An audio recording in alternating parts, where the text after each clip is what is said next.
every 4 computers now have primary control of critical vehicle functions.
Hello everybody, my name is ShoreLineK19 and hello!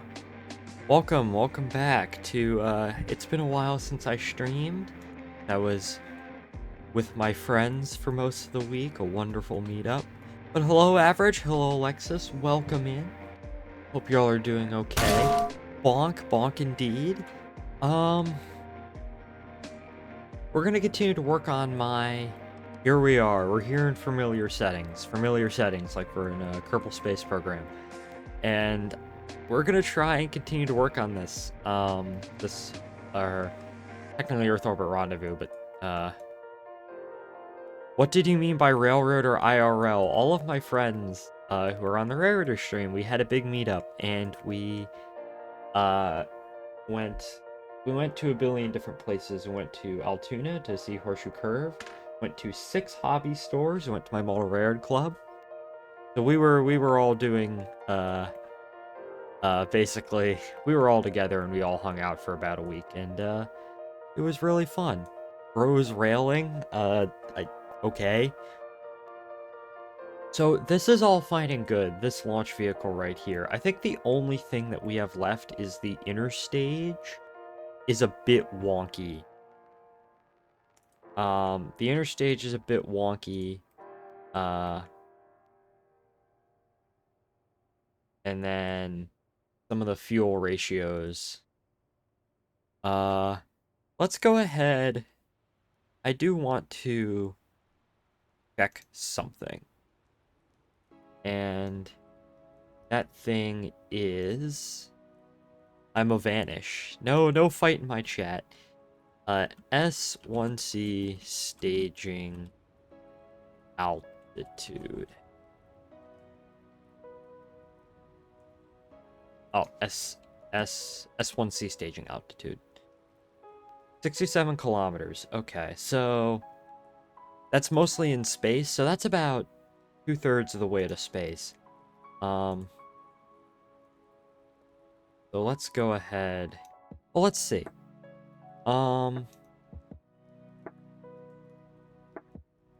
If we go ahead and zoom in on the command pod, because we still got to make sure the interstage works properly. We got to do that. We got to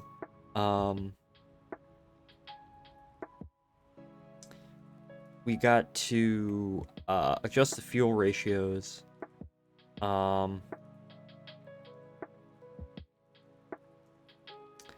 We got just fuel ratios, so all the staging is at the correct. It stages at the correct time. Are the doggos still banned from the room? They're not. They're not banned from the room. They just don't feel like coming. They haven't come down here a lot recently. And then we also got to. I want to put flags on everything, decals up. So I gotta make sure. I gotta see. I just gotta make sure that this is all okay. So we'll do just a quick test flight. Orbit. How's the music and how's the game, by the way? Audio levels. The music I think is a bit quiet right now, but it's fine. Okay.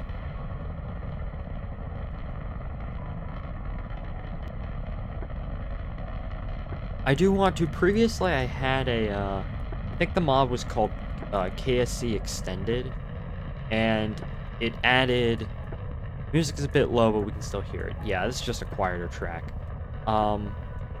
It added some mods which extended out the Kerbal Space Center. It added, I think, like 5 or 6 new launch pads, a second VAB, all that stuff. Another runway. I do need to go ahead and I do want to reinstall that mod. And then there's modular launch pads, which is another mod that I want to install. But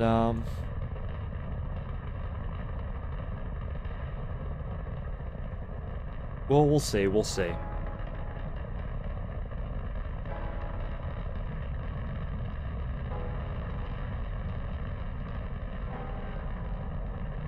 are you gonna play Minecraft? I don't know. No one's. If I'm gonna be honest, the server's kind of died. But maybe I'll get back on the server. Later on. Well, this week, Tuesday, or Thursday is the next stream. That's gonna be a Railroader stream, and then Saturday I want to finally hop back into Slime Rancher 2.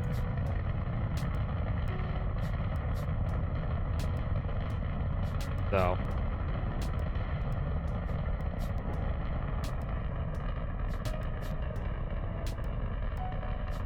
And shut down the first stage engine.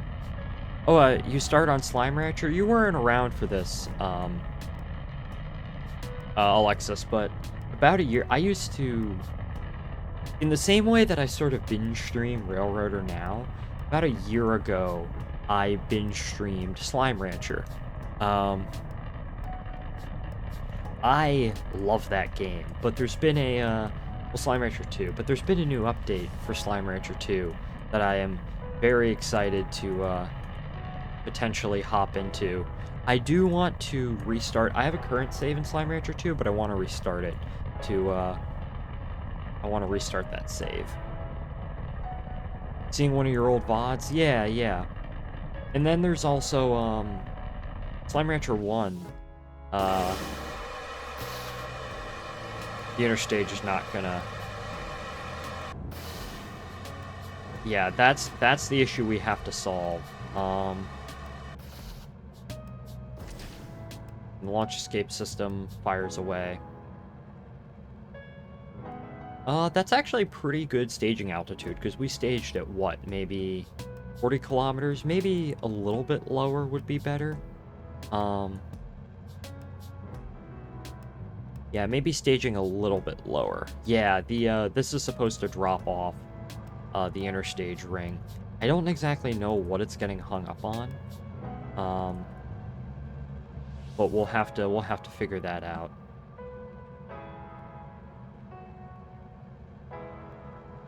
I will have to reduce the amount of fuel in the S1C so that the S2, because the S2 burnt for like 8 minutes or something crazy like that. 75 took about 12 minutes to get into orbit. So I will have to adjust that.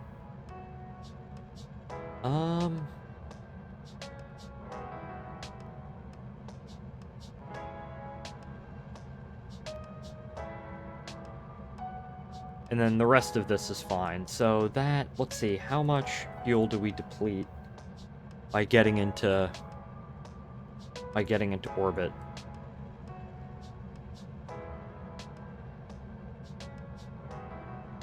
You haven't streamed trains in a long time? No, I have not. I haven't really been like that interested in trains all that much recently. If I'm gonna be honest, actual model railroading has kind of replaced trains as my like, you know, if I want to do train stuff, I just, go to my layout. Although that will probably change when I go off to college in about a month's time, because I won't have a layout down there. So I will have to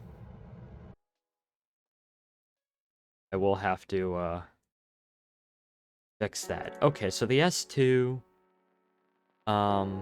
what's out about there? And then obviously S4B activates.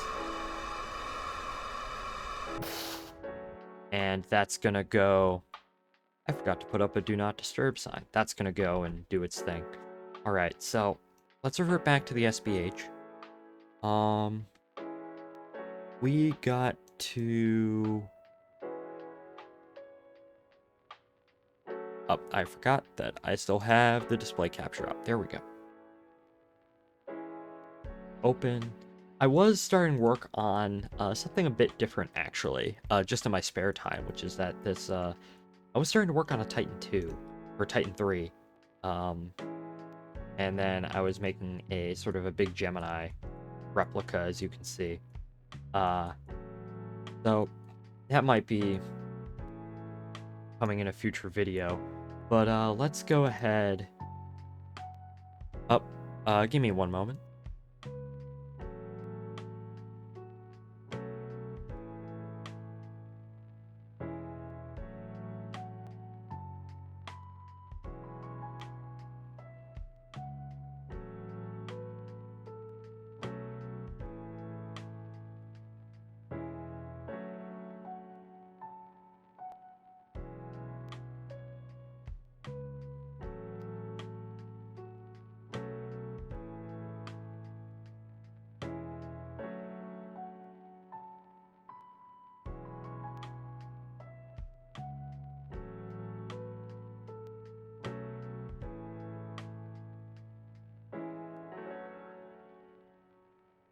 Okay, I am back.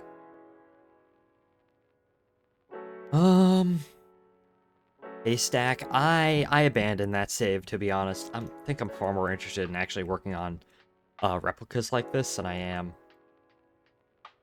I don't know, there's something about replicas that are just cool to me. Yeah, if I just put half fuel and all that. Okay, so the S2. This is our issue right here. The S2 interstage. Let me show you a video how this is supposed to go.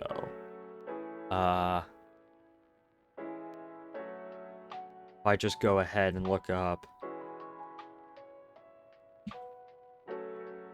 S2 staging. So here's the... Oh, that's a Grammarly ad. Or a Wix ad. So this is the footage. So you're looking from the top of the S1C, which is the first stage down here. So the camera would be pointing like this way.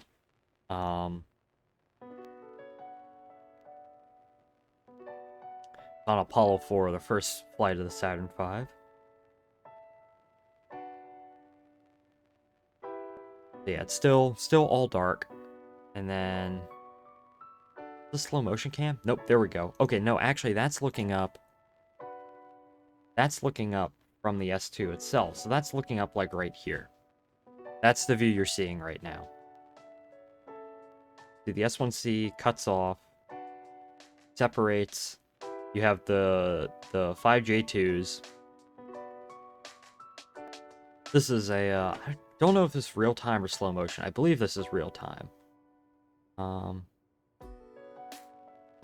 And then, yeah, the S1C slowly floats away. And then the J2 engines ignite. and then the hot staging ring separates out, and it just sort of falls away. Or not hot staging ring, the inner stage. Hot staging ring is different. Saturn V did not hot stage. They'll use hot stages. Starship hot stages. Titan hot stage.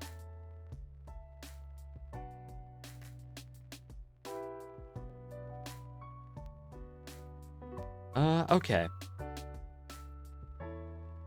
So the separate...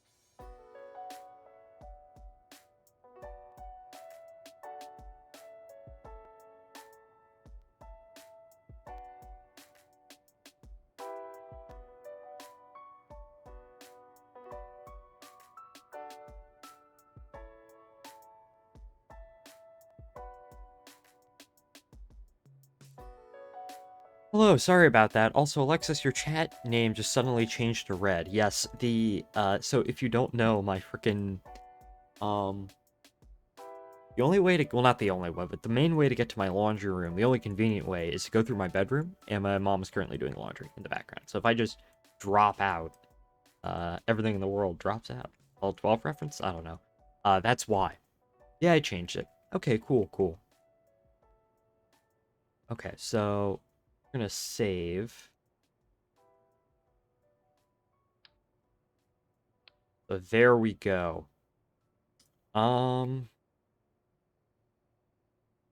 As for why this is not wanting to separate, how? It's just a layout of my basement. The only convenient way to get into the laundry room is through my bedroom because I don't know. The people who there is technically two entrances to the laundry room, but one of them has a pipe sort of blocking it, so you need to squeeze past that pipe. So you live in your basement? Yes, I do. I basically have the whole basement to myself, which is very, very nice. It's basically a small apartment. Okay. So, first of all,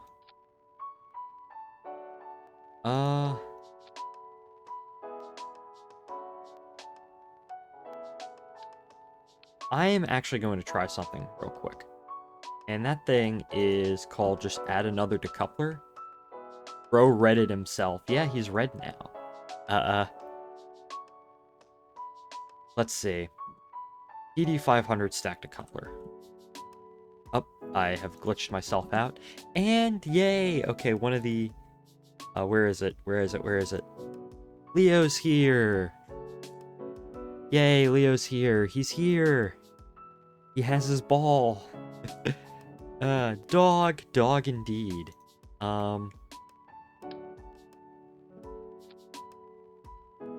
Engine plate, I'm gonna disable the shroud.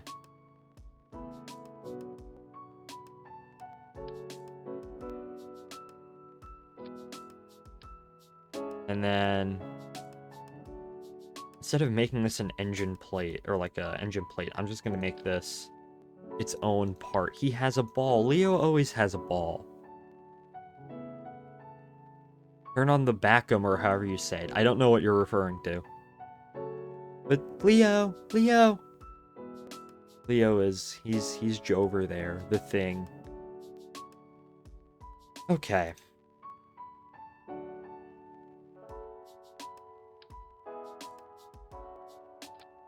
There we go. To clear like carpets and shit, like a vacuum cleaner?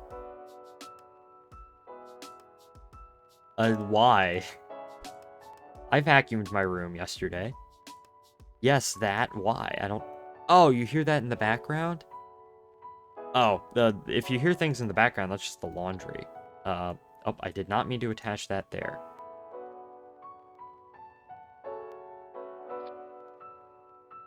Yeah, Leo doesn't... Oh, yeah. Stream froze? It's fine on my end. I'm not gonna turn on the shower to attract a bear. I'm not gonna turn on the shower to attract a bear. I'm not gonna turn on the vacuum so that Leo goes insane. Get an ad blocker. It's Shrimple as. Okay. Get on an ad blocker. Also, I'm not gonna like go and turn on the vacuum on stream to make my dog go crazy.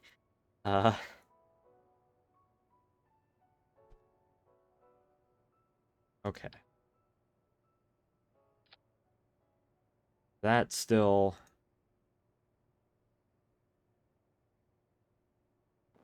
attached heaviest part. That's still attached heaviest part. Okay. Now we just gotta check our staging. Something that Tangyulong 3 didn't do. Actually, have any of y'all seen this? Because you're not spaceflight people, so if I go look up, like... If I go look up, and I swear we'll get back to, doing this in a moment. If I go to my subscription feeds... This is my subscription feed. Yeah, look at it. Okay. Home.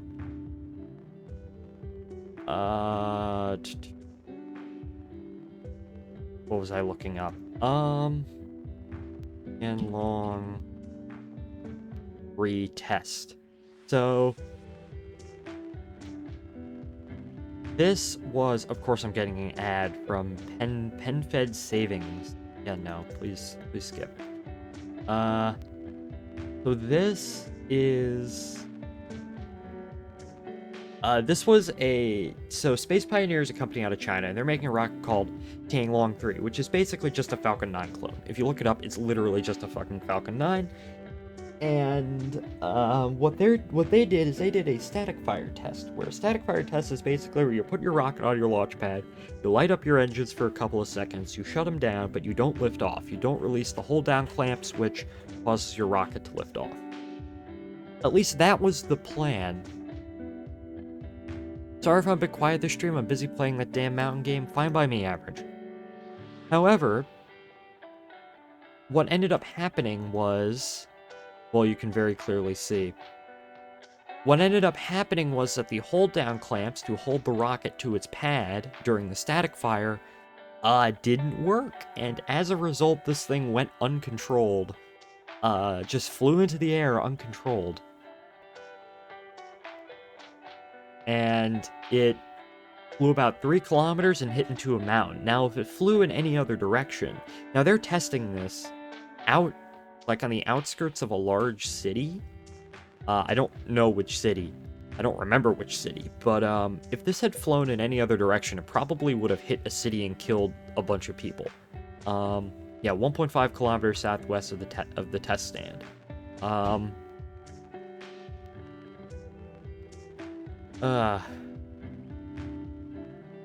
Yeah, this is a video from...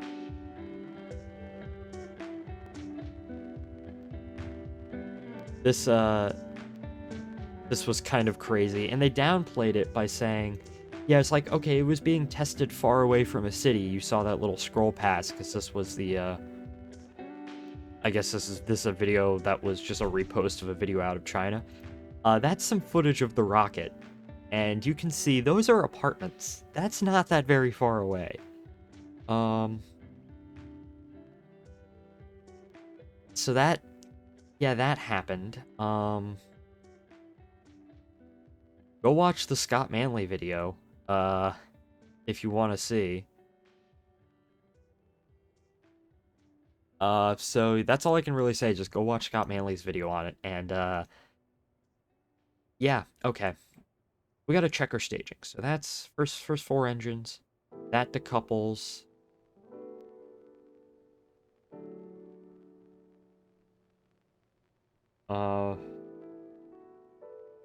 Let's see.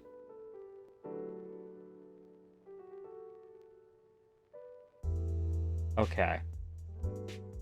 So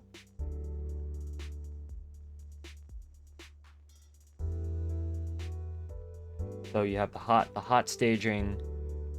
That goes ahead. Actually, I don't need 2 stacked decouplers. I just need the 1.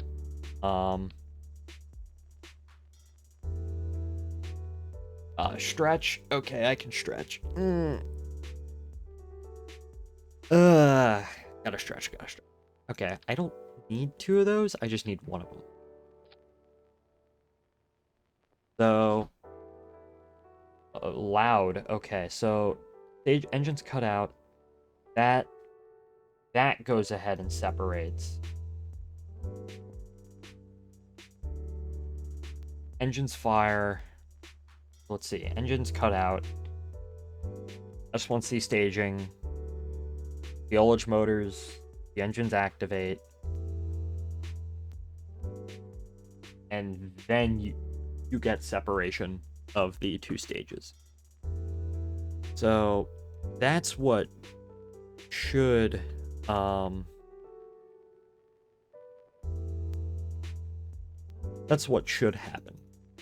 Let's save.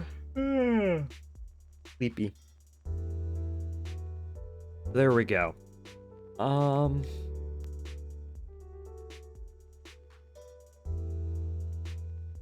That should work. You tired? I guess so. I don't know why I'd be tired because I slept until 10 today and then I took a nap in the afternoon. I don't sleep. Maybe you should change that. Give me 1 moment. Be right back.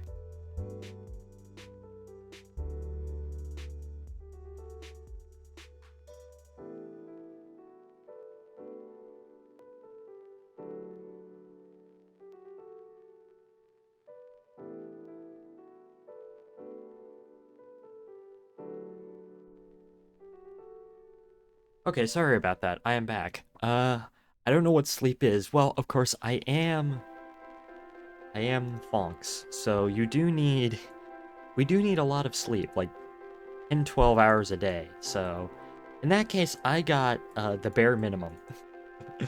Okay.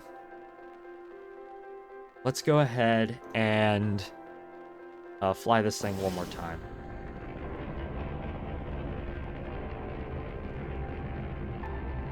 Oh, obviously, because we're carrying a lot less fuel, our TWR is going to be... I don't even have the bare minimum. You should work on that. You need your sleep. You need your EEP.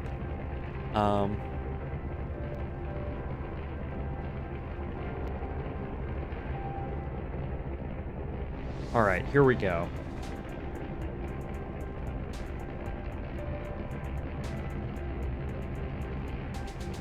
We're gonna see this time.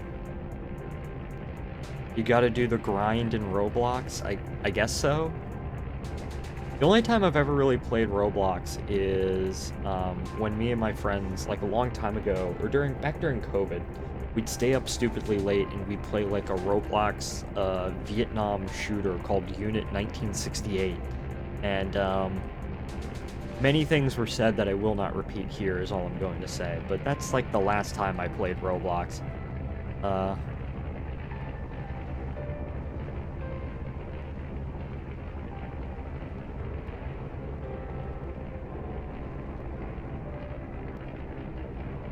Kilometers? Okay.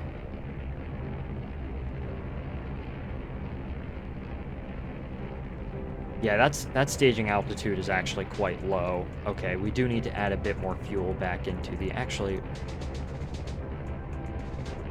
if I just enable that, and then... First stage... So you got the experience. Yeah, I can say that I've played Roblox before.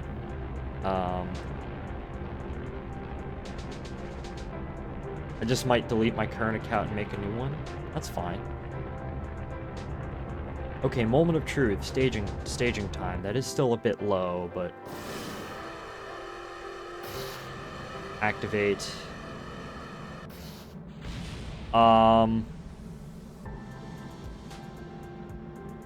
Okay. Well, it doesn't... That worked better. What happened there? Stacked decoupler collided into the engine plate. Okay. Spin, spin, spin. Launch escape system.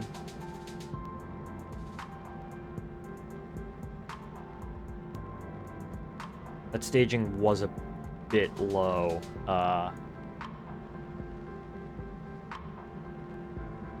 But okay, if I aim the camera there, okay. So that somewhat worked. Not like entirely worked, but somewhat worked.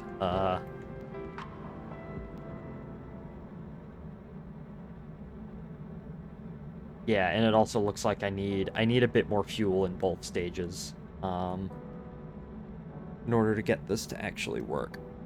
Oh yeah, I will have to wake up early tomorrow because there is a Firefly launch. Firefly, Flight 5, Noise of Summer, which I'm very excited about.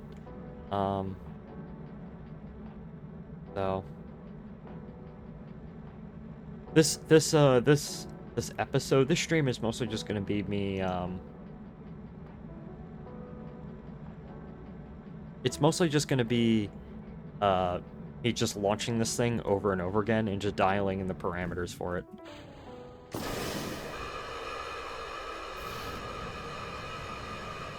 S2 cutoff. Actually, you know what? That actually works fine. Leo is sad. He is whining. Actually, you know what? That worked perfectly fine, all things considered. What the dog doing? What the dog doing? That is an excellent question. The dog is currently just lying there. He is currently being eaten. I could probably add a bit more fuel in both stages, for what it's worth. Also, yeah, bit more fuel in both stages would be kind of nice.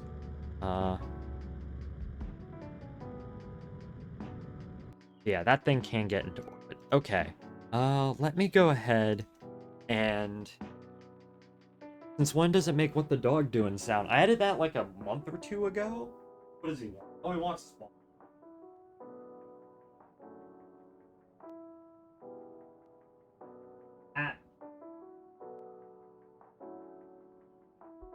Okay. Let me bring up dog cam. And if I just throw the ball in the bed. Leo. There he is. There's Leo. There's Leo. Leo the doggy. There he is. Yeah, it's Leo. He has his ball. He's happy. A goofball. He is a goofball. Very, very silly creature, that is. Okay. The hell? Okay. What we need to do is getting the Saturn V interstage thing right is key, because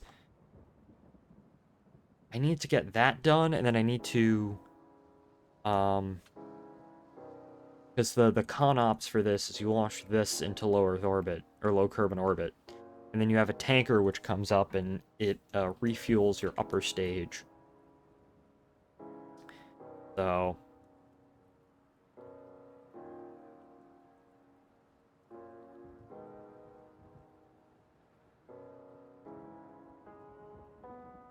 Alright, there we go. May have happened I was gone for like a long time. Yeah, maybe. So engine plate stacked decoupler. Those are all stacked decouplers.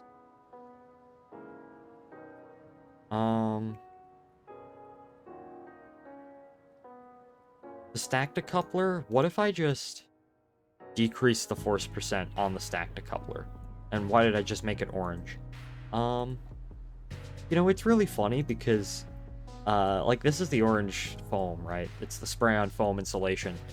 And, the funny thing about spray-on foam insulation is that it was invented for the S2 stage. It was invented for the stage. And however, that's not what you know it from. You know this from the space shuttle external tank, because during Saturn Apollo, when they used spray on foam insulation, they just painted over it for because it's painted this way so you can get photos of it as it's going up on ascent.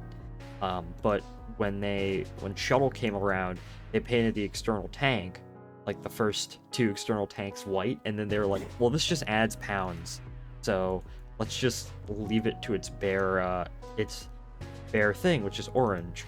Which is interesting, because I guess if Saturn Apollo, if like we kept using Saturn rockets, you probably would have seen like S2s and S4Bs with the orange paint, because they would have been like, why are we...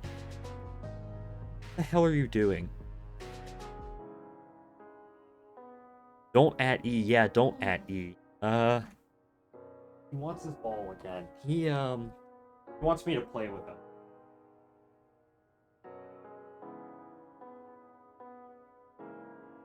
Yeah,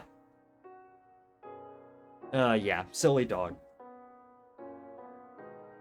I've been pinged by somebody. I've been pinged by Pat.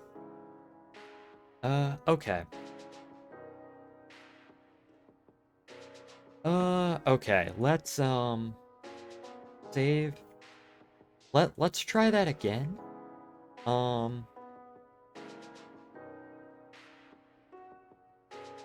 Oh, you know what? I actually see now. Because that is actually sort of colliding in there.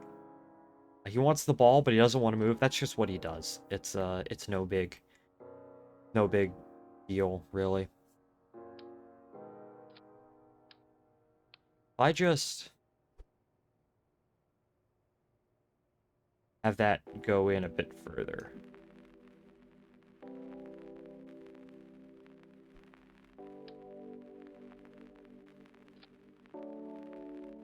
And then have that go in there. That'll probably just fix it, since it's not, like, directly colliding with the part, with the, It's no longer directly colliding with the stage part, because that's the stage part right there.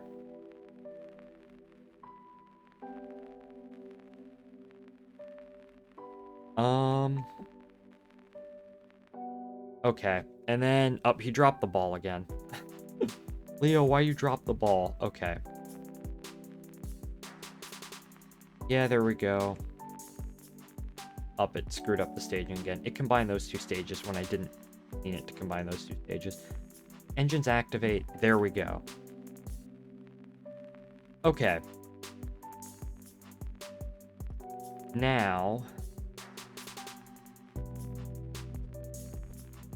Orbital command pod.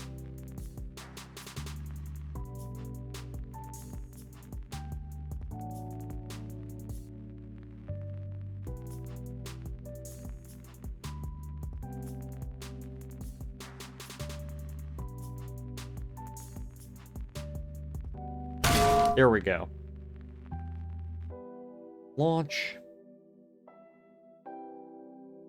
And we will, we'll try this again.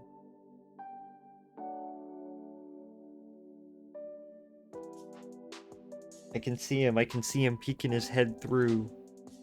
There he is, he's being a goober. Is Kerbal Space Program decided? Kerbal Space Program.exe is not responding. Well, that's no good. Oh, no, there we go, now it's responding. Okay.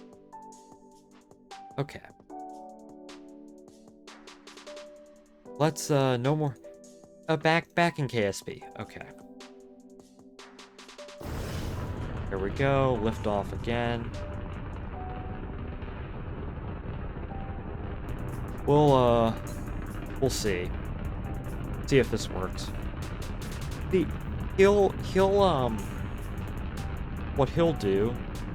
What Leo will do, is eventually he'll get sick and tired of me waiting to like, put the ball in his mouth, so he'll just eventually go get it himself.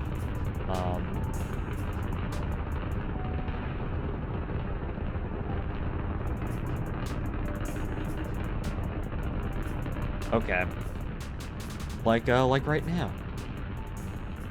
He jumped off the bed and he got the ball himself. So hopefully he doesn't like accidentally unplug my computer, because he has done that before. So if the stream just randomly dies, that's probably why.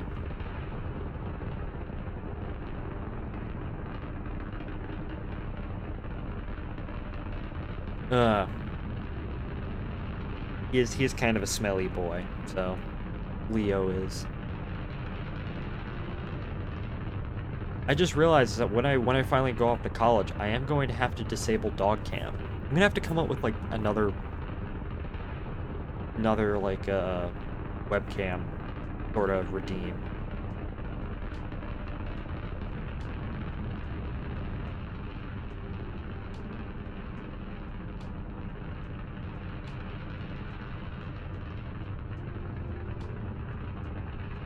I don't know what that's gonna be. Alright, coming up on staging.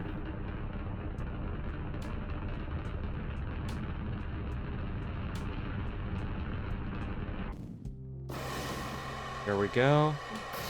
Engines activate. And then... Nope, it did it again.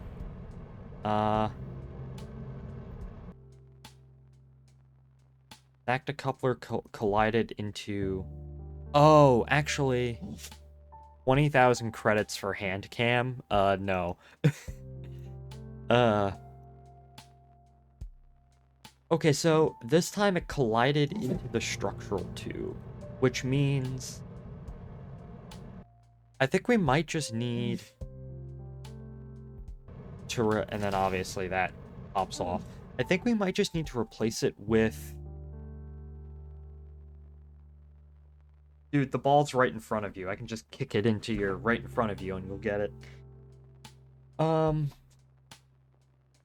Because that is a stacked coupler, it... 2 million bandanas, hand cam. Maybe, I don't know. Because that is... Okay, we are so close to solving this issue. Because that is a stacked coupler. What it's doing is it's staging everything that's above and below it. So I think the strategy is literally just to replace... First of all, get rid of those. Those don't do.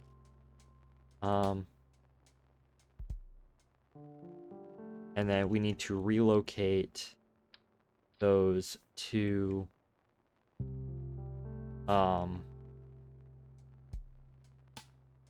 the actual structural tube itself. There we go. Because this is a stacked coupler, it's staging everything that's both above and below, so technically when it stages, the interstage ring drops off, disconnects from the S2, but this is also disconnecting from the interstage ring. And I believe that's probably what's causing the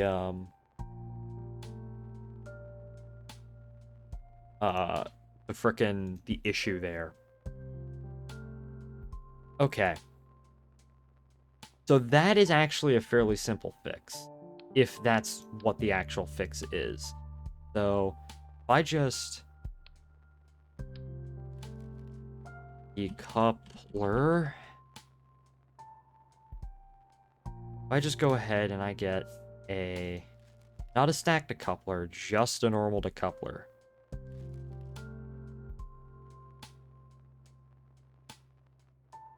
Or actually, no.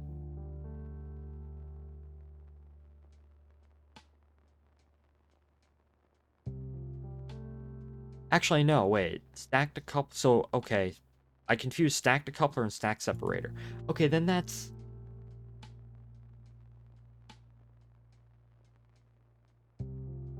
It's colliding into the engine plate. Since always, that's just a part of the frickin' character. Oh, hello, I am now very small. I am now very small. If you just look at the frickin'... uh, just the reference sheet. You look at the reference sheet, that's just what the character is. That's just how he is. Um,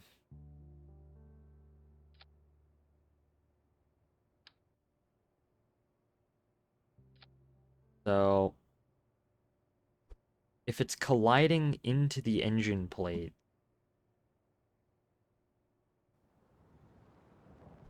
let's see.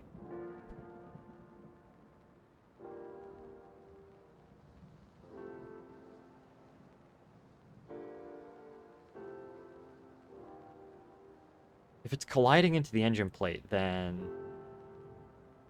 route is obviously disabled.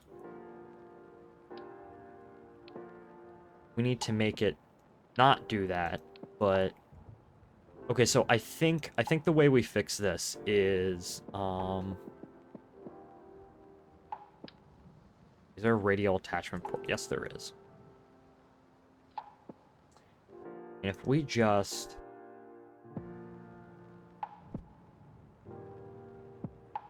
well, first of all, let's have that go away. That connect up like that. Have that go away. Oh, fuck. I'm understanding how, like, KSP's hierarchy works. In terms of, like, part hierarchy.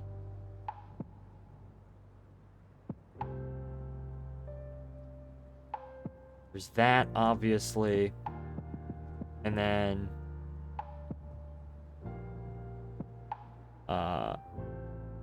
crowd, auto strut, root part, auto strut, grandparent part. It will strut to there. Back to coupler. Go like that. There's a bit of a gap, but that might actually be, like, necessary.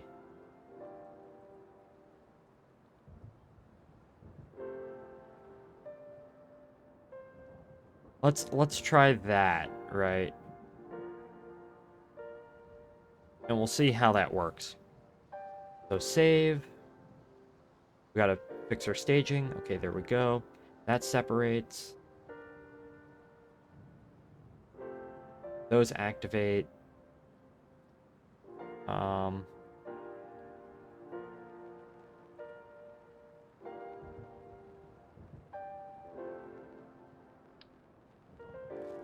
The ring falls. That separates. The ring falls away. Yeah, okay. Let's try that and see if that works. Let's see if that works.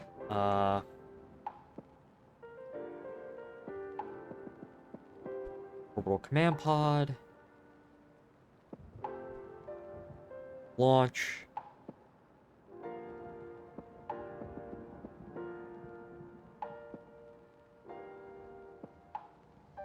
Okay.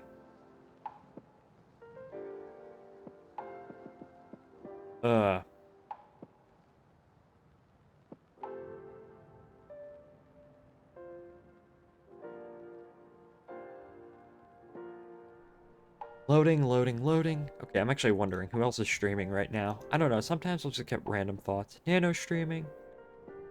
Who else is streaming KSP? Yeah, some people are streaming KSP. Oh yeah, it is Canada Day, so happy Canada Day to any of my Canadian viewers. I know there is at least one person from Canada who watches my streams. So yeah. I don't believe he is watching right now though, so could be wrong. You never know who's lurking out there in Twitch land. Okay.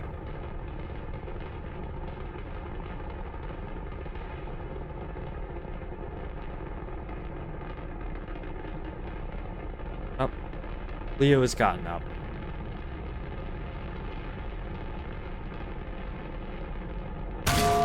Bonk. Okay, 2.2 kilometers in climbing.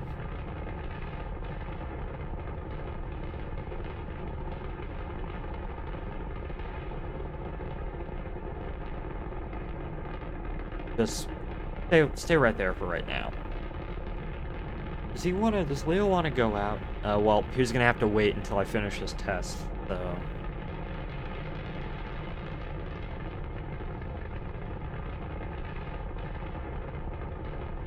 To wait and see.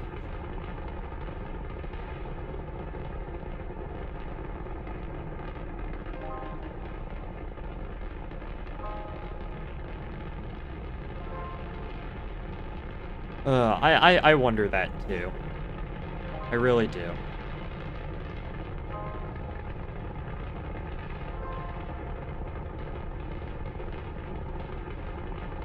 Switch over.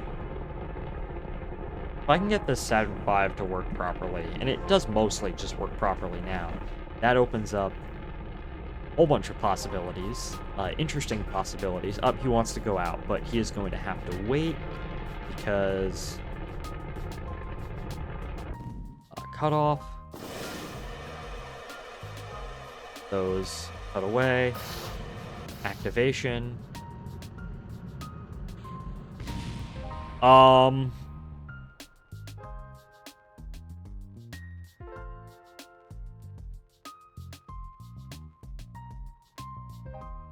Fuel tank collided into structural tube. What the fuck?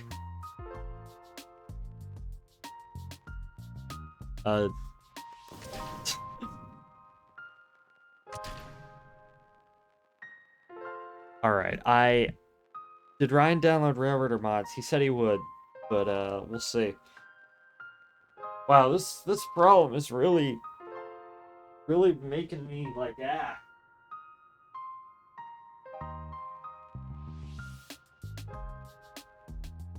Leo has gone upstairs. He's decided to screw off because he doesn't want to deal with this problem, and frankly, neither do I.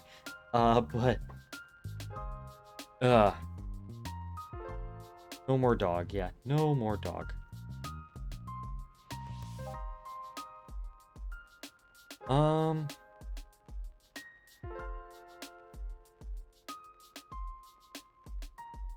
Excuse me, let's see.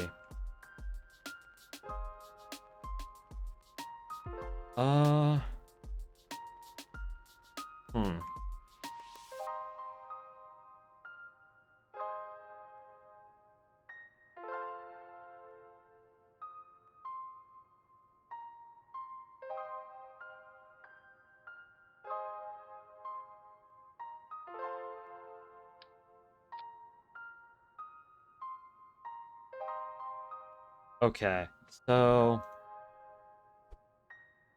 okay, I'm just trying to think.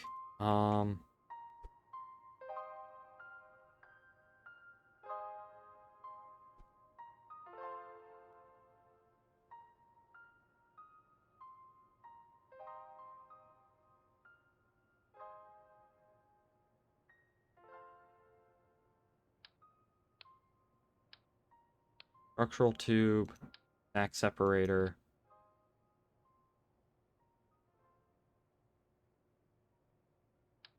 Do we try to go back to this, but with that change implemented? That is still... Hold up. Engine plate, shroud.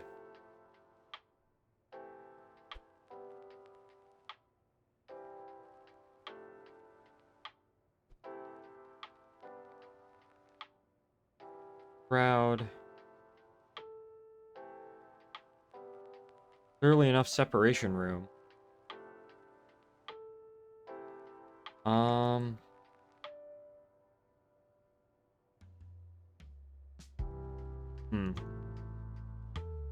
Let's just try that. Force percent 0.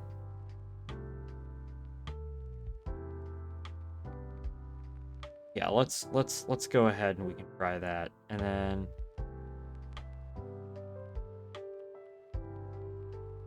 that's the problem that I want to solve today. Yeah, I'm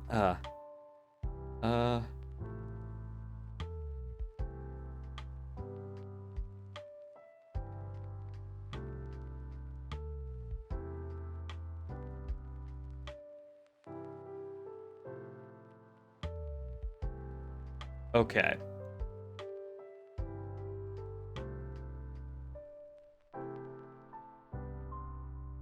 Hey.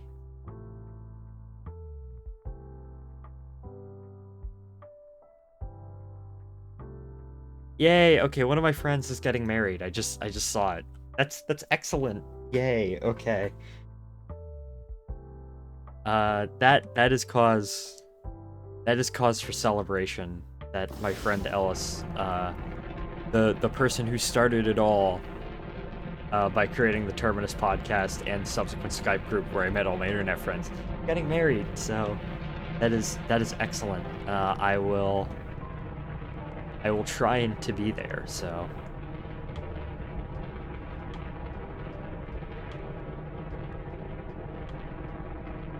I am. Can you tell that I've given up? I'm just hard pitch over, not like a standard descent. Well, we're just trying to test the fucking interstage.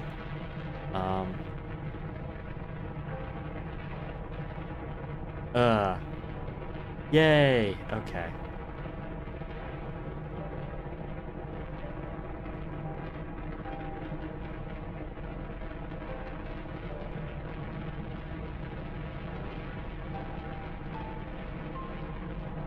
Okay.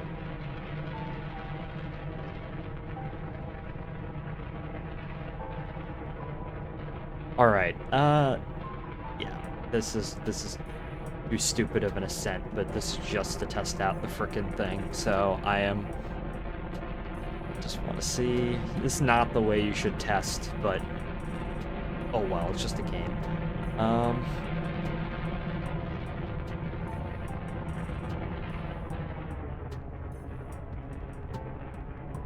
Get to the staging altitude.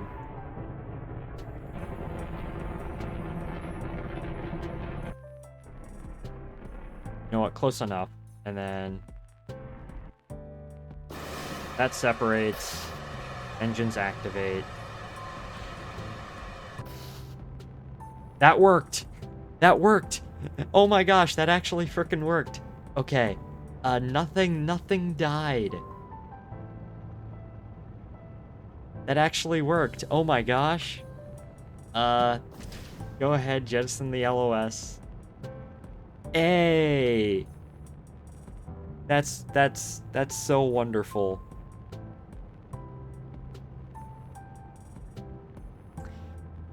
Hey, okay. Alright.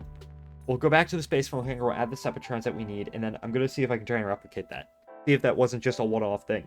If that actually works, if that consistently works, then we're golden. This is basically done. I just need to add all the decals and stuff to make it look nice, and then we're good. We're good.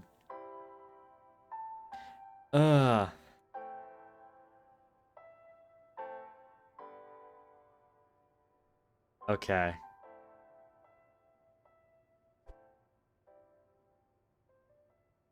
Okay, where are the Seppatrons?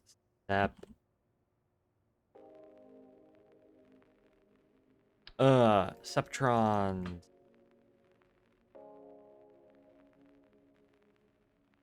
Put the Seppatrons there.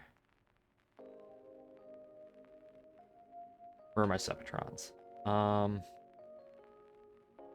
There we go. That is excellent. Save. We're gonna save. Also gonna add like a little, just to make the thing tumble.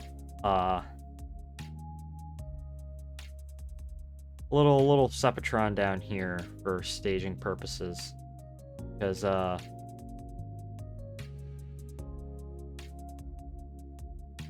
that will, if I had a little Seppatron there, that will sort of kick the stage out of the way.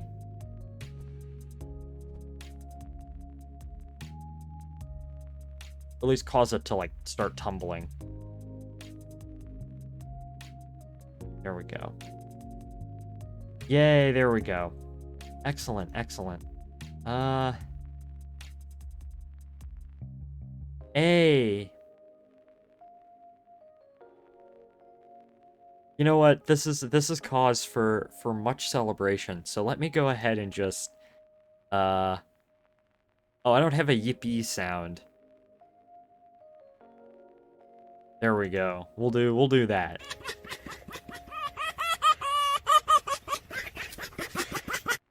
Yay, okay. And all right, excellent, excellent. Save. Okay, now what we need to do is what we need to do is yawn. Now what we need to do is basically to fly this thing like a couple of more times just to see if that works. And if it does work, if that works again, screech, yeah. If that works again, that will be fantastic. That'll be excellent. Let me just check my phone real quick. Uh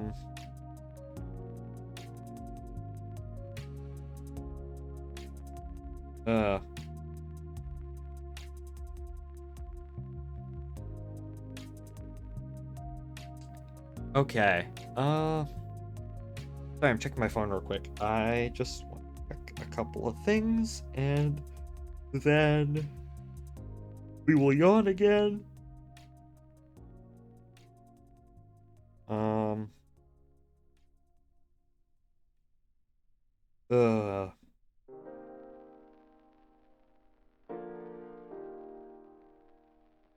okay.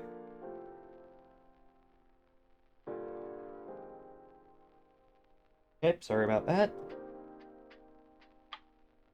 What does the nano thing do? I'm scared to press it. Nano will appear. That's what it does. I know we're launching off a runway, which makes 0 sense, but who cares?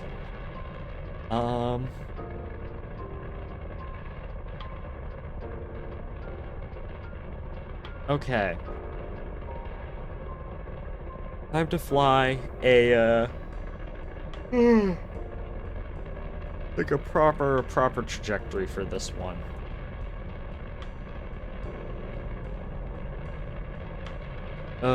Yay! I am happy.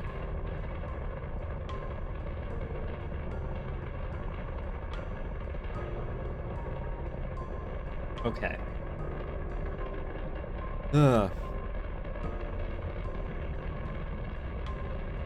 Well, that's not a proper trajectory at all. That's pitching over way too early, but,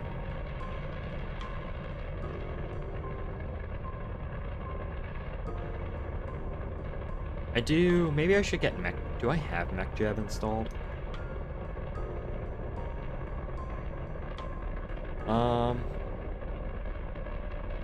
I do eventually want to do, like, cinematics with this thing. And I want to see if I can, my own sort of piss-poor flying skills. I want to see if I can use mech jab for that so I can focus on taking the cinematics.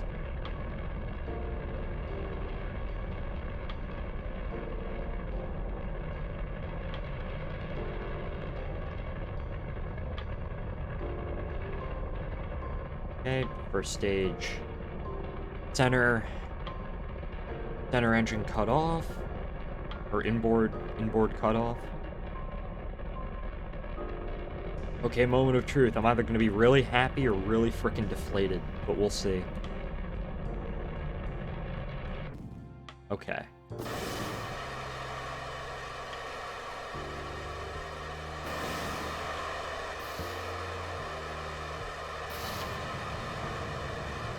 Engines activated. There we go. It worked. Hey, yay. That worked. Okay, excellent, excellent. Now we just need to continue to fly this thing into an orbit.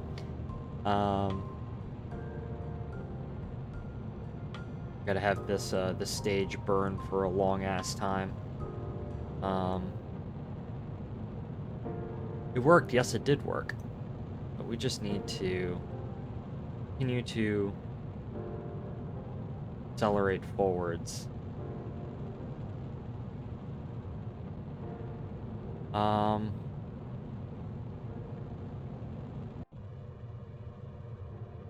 Accelerate up into orbit.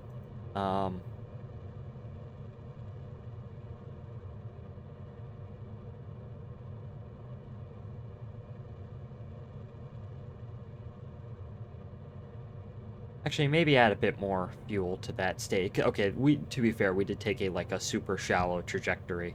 So, maybe not the best in the world, but oh well.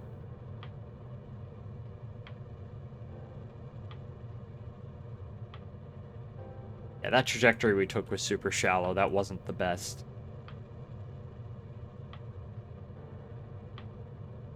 Okay. But it worked. Yes, it did work. The interstage did actually work. Okay. LH2.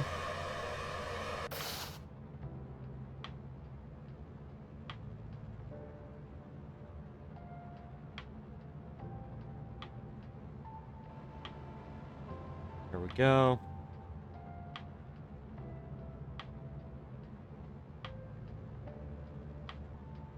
Now I just need to see how much fuel we have left over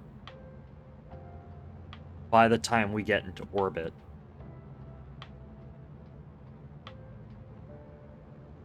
And now it's also just a matter of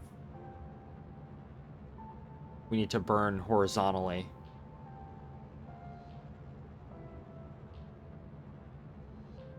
That does run out pretty quickly, so maybe we should add a bit more fuel. 2 gallons. Yeah, 2 gallons. Burns 2 gallons in half a second. Like a quarter of a second or something.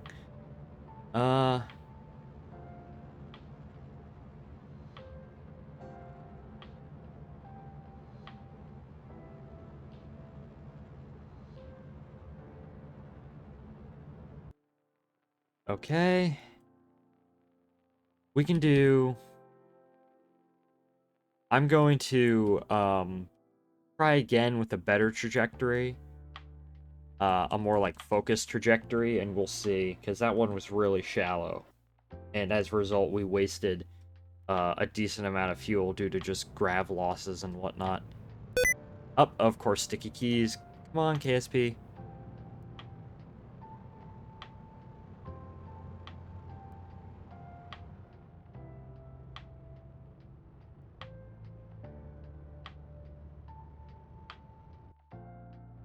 $99 by 103. Okay.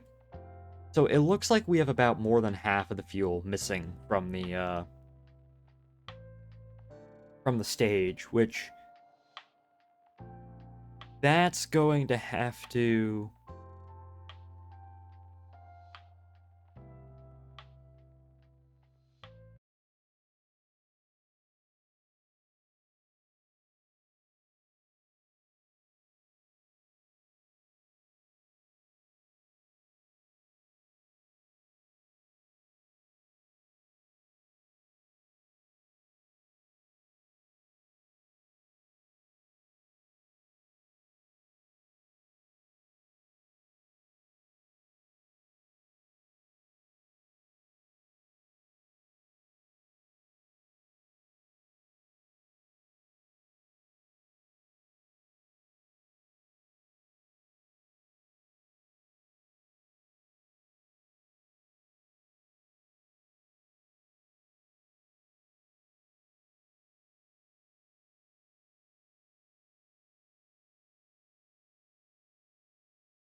Hello? Hello, everybody. Am I back? Are we Jack? I am, how are we doing? Yeah, okay, stream is back. Yeah, just like the stream title says, the majority of the world's internet passes through where I live, and, or passes through my general area. And you'd think that would result in me getting good internet. However, all of the fucking data centers hog up all of the bandwidth, and as a result, I just don't get good internet. That's just, ugh. Okay, okay. I'm gonna go ahead and just say, hey, this is all fine and good. Uh, so I actually want to start decaling this thing up, because we do have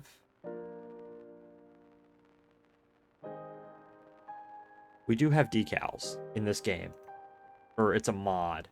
Well, we do have decals in the base game, but they kind of suck. So let's go ahead, and I'm actually gonna begin to decal some stuff. We have had an anomaly. Has the fucking stream died again, average? Gosh,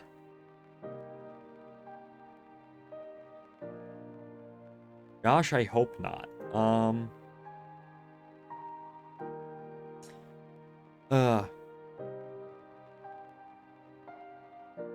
Let's see, edgeware 0. That's just a generic decal. We need flag decal. Edgeware 0, set flag. Where's the American flag? There we go. And then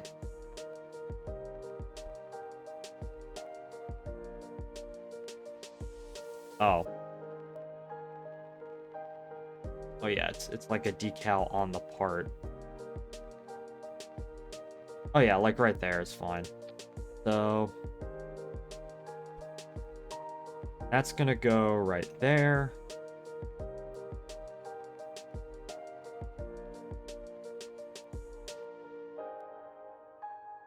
There we go. That's all fine. Now we just need the text flags.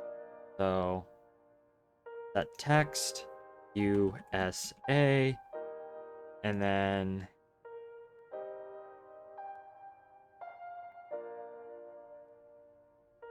set fill color, set it to red, scale. Gotta bold that, or bold USA. Make it look like, well, it looks like Saturn V already, but make it look even more like a Saturn V than it does now. By adding in the decals.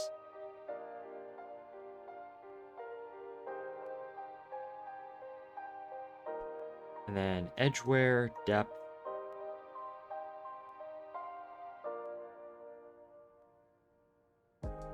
Or actually, hold up. So that's 1.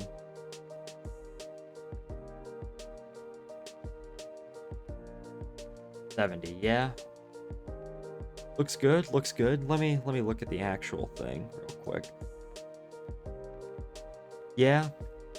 That looks accurate. And now I need, pull up.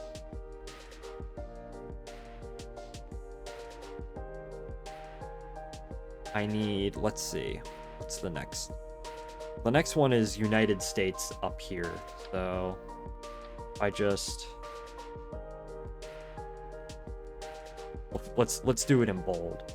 So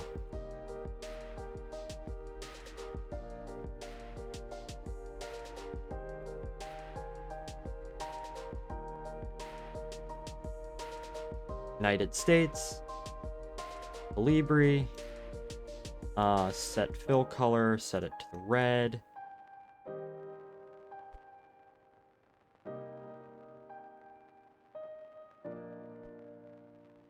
And then obviously we need to edgeware.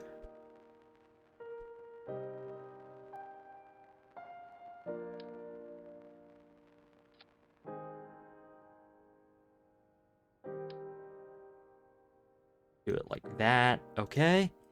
Looks great. Yeah, it does. I always love adding decals onto rockets because um it just makes them look cool. Uh it just makes everything look very cool. Um and actually on this it needs to be on all four sides, not just the two. So it makes it look complete. It's not just a white rocket that has nothing on it. It's it's identifiable. It makes it more identifiable is what I'm saying.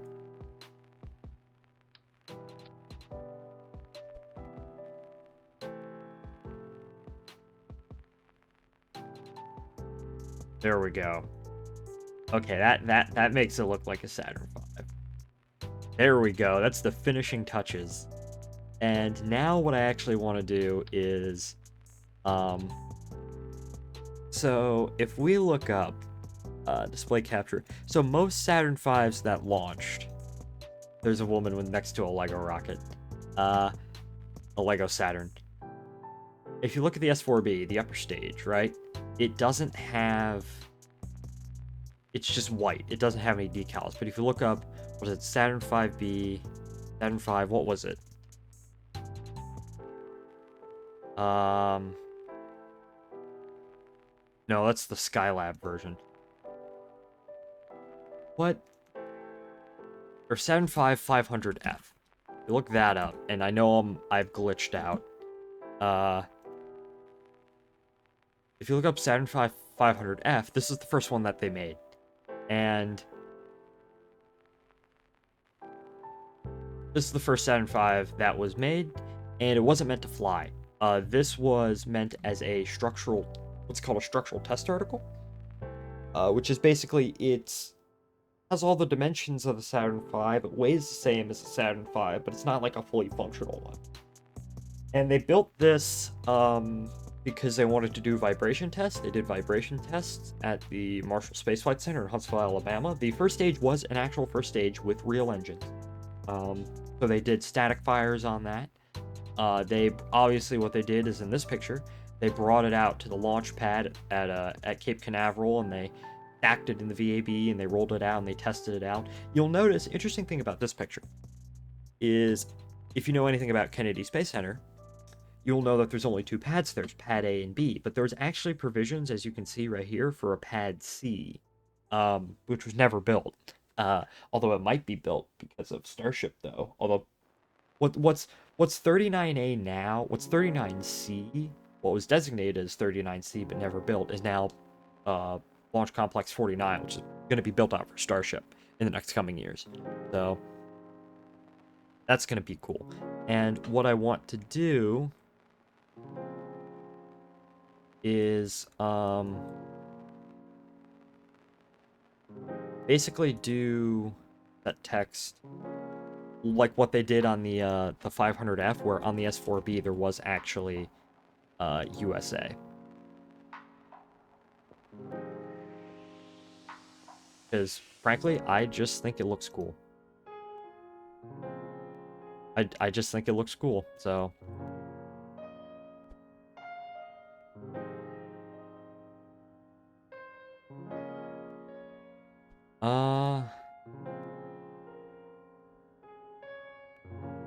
50.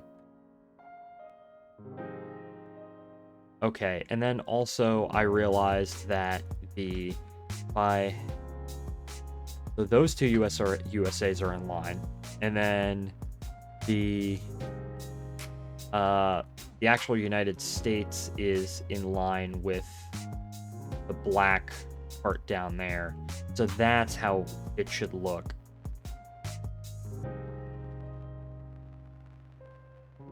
There we go.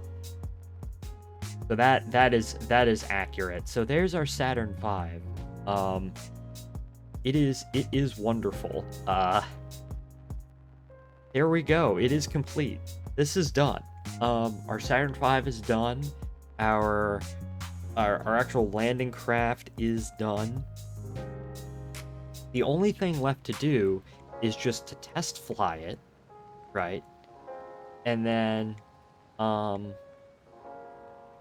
see how much, because I did actually add a little bit more. Dial in the trajectory, see how much fuel's left in the S4B on top, and then develop a tanker for it, and then basically go. So let's go ahead.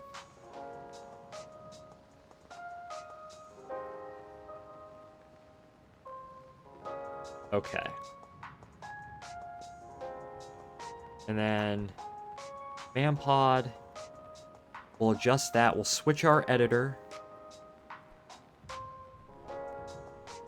The vehicle assembly building.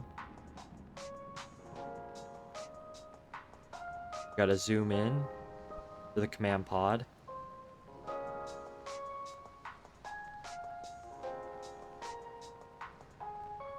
Have that basically go up. Save that in here. And then launch it. So we need to just fly this thing a few more times. And we should be good.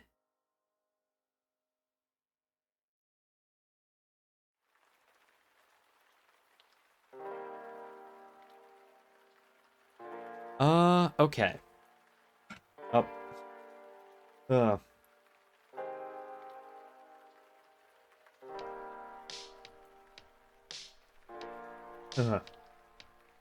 Taking a sip of my water. That looks cool. I'm actually gonna, like, time warp to morning. Or I can just warp to sunrise. There we go. That looks cool right there. Up. Come on. Trying to get a snip photo of it. There we go. Alright. And it's run out of electric charge, so let me just quickly... infinite electricity. Alright. Here we are. Quick save. 5, 4, 3, 2, 1. And because rocket engines generate electricity for whatever reason, I can just disable that, and our electric charge will promptly fill back up.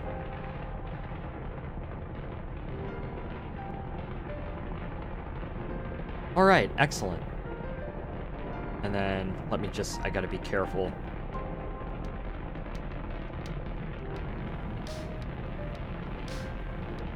Here we go.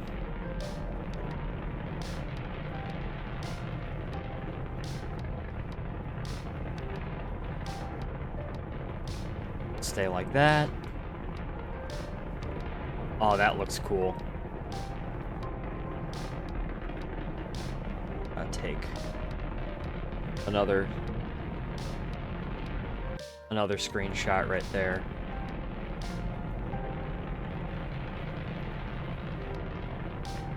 And actually, let me pause. Just throw that into.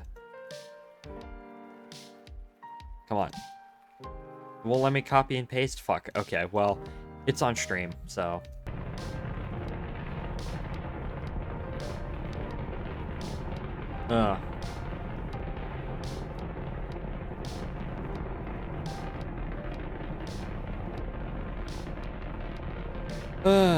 Excellent, excellent. I am quite happy.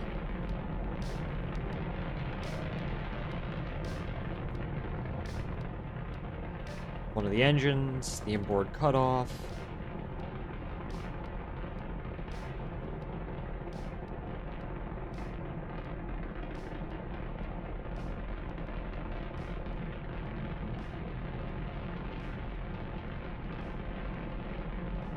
Okay, coming up on stage separation.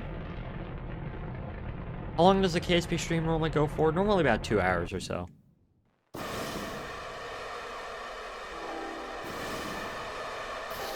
Here we go. And then hot staging ring, separate out. Or hot stage. I keep calling it the hot staging ring. I'm so used to Starship. The frickin' inner stage. LES jettison.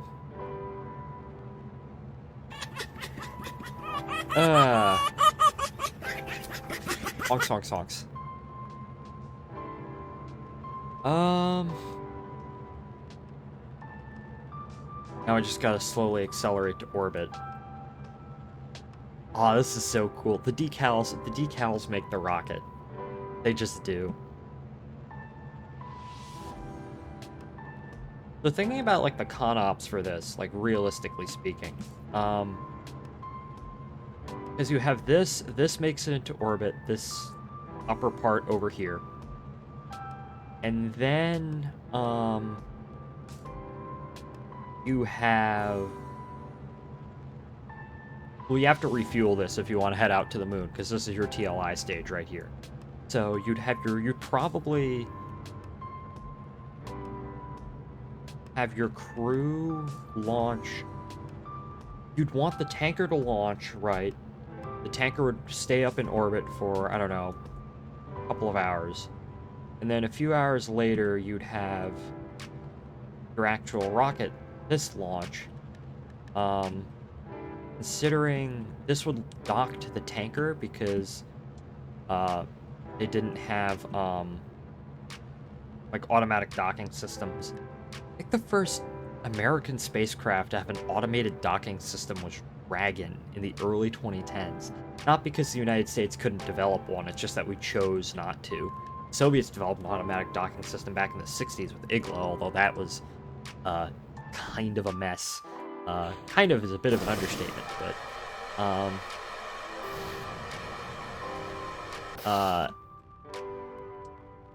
so would you have to develop automatic docking for the tanker?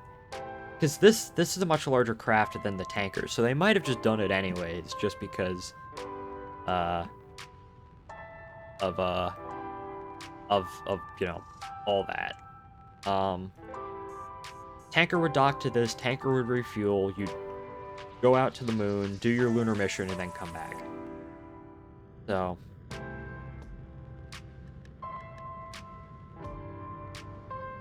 this is actually working surprisingly well.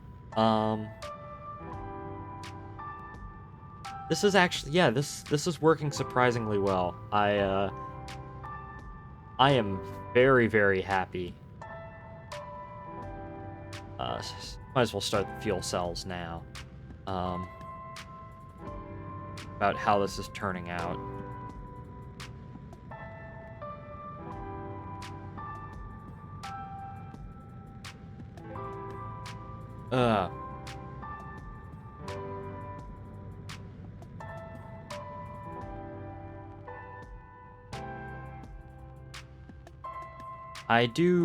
I might have to add a bit more fuel in the first stage too, just because in the S1C and the S2, because this shouldn't be fully. This should be mostly depleted when you get to orbit, but not like over half. Actually, should it be? Because the tanker is going to be like roughly that size too, so.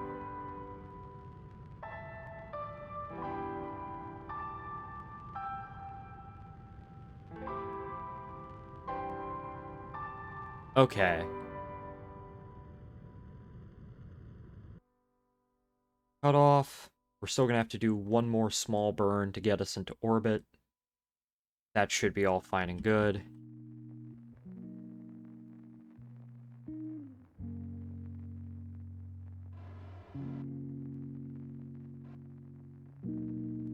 Okay. 4 more minutes.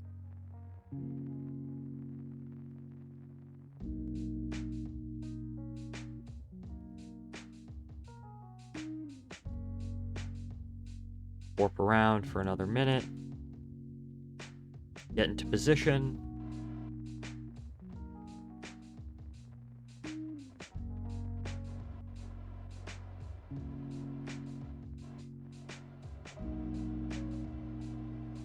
settle the propellants. Okay. Then just do a very short burn. Get you into your circular orbit. And there we go. We are in orbit. And that worked really, really well. Like scarily well. And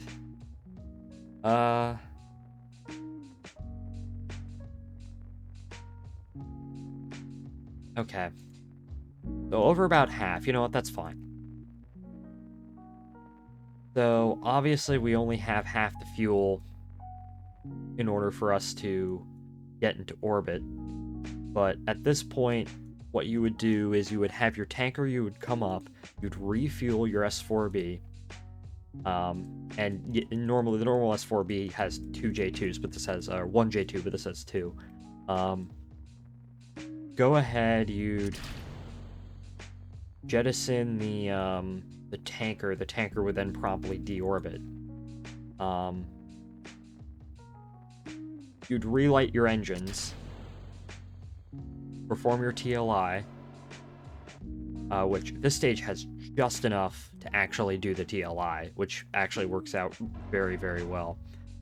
This would be your maneuvering stage for low, for orbit around, getting to orbit around the moon. It would also be your crasher stage. And then you'd go ahead and above the moon, that's what you would land with. And then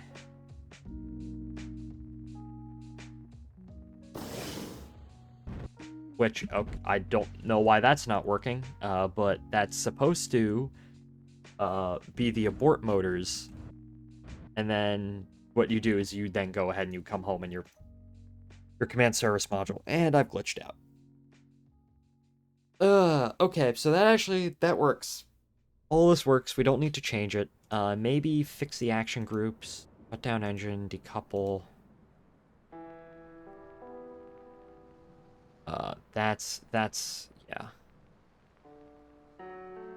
Decouple. Okay, that's actually not correct. That engine plate should not decouple. That should decouple. Yeah, okay. There we go. So there we go. It works. We know it works. It works perfectly fine. It's wonderful. It's amazing. I am very happy. Now, we need to switch editors. And we need to open up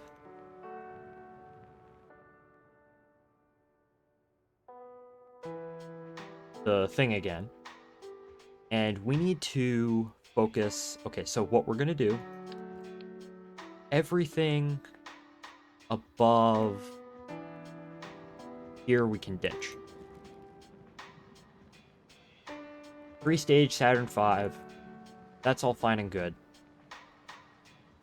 And now we need a tanker. Now, I do have this photo of various proposed tanker designs. They're all quite interesting. The one that I saw for this particular mission I'm trying to replicate was the Lockheed tanker. And I just think a Saturn V with a payload on top like that is really fucking goofy.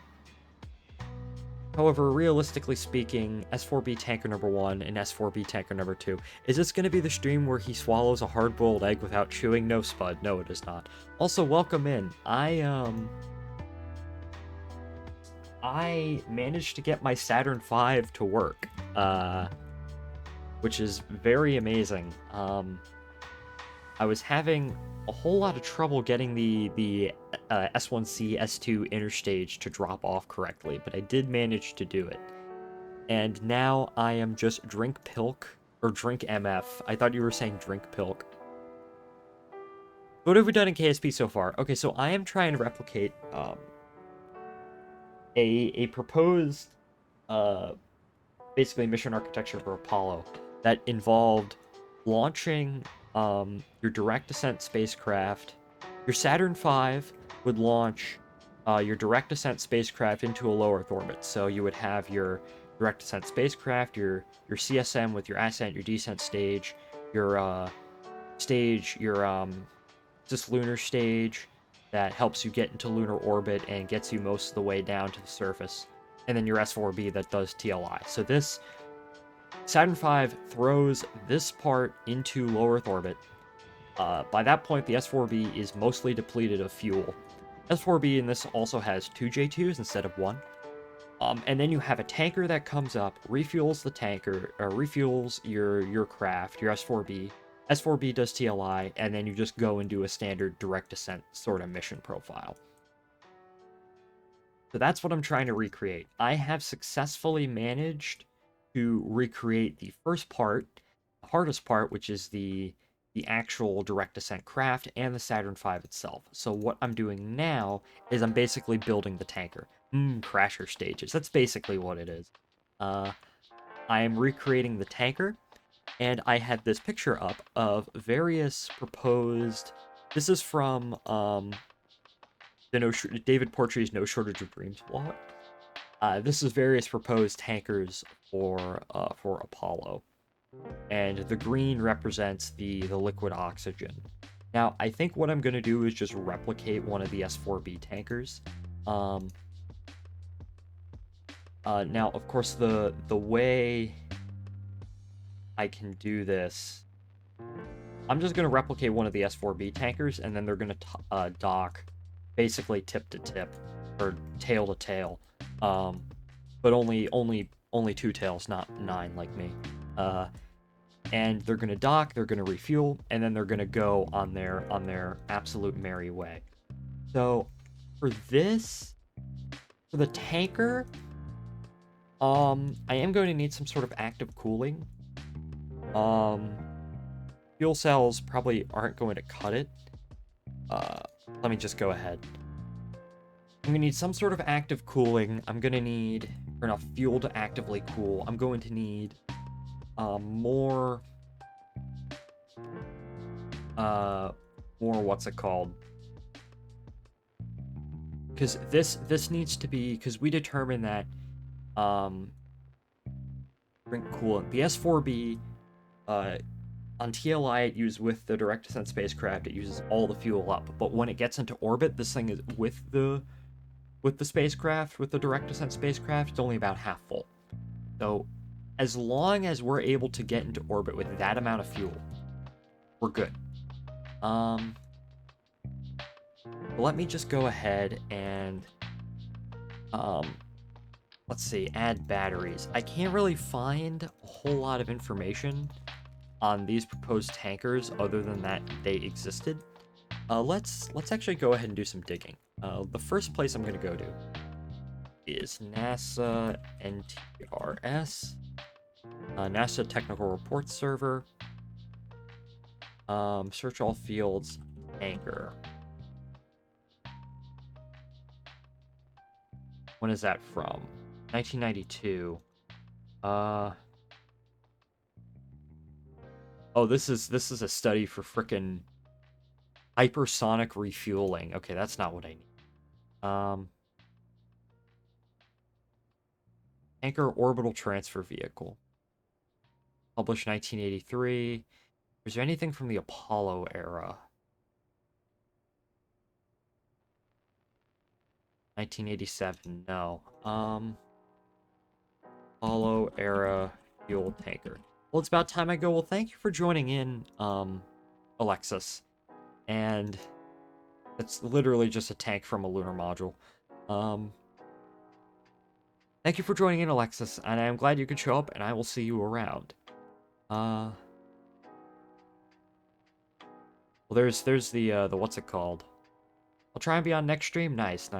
There's the 2 HLS lander.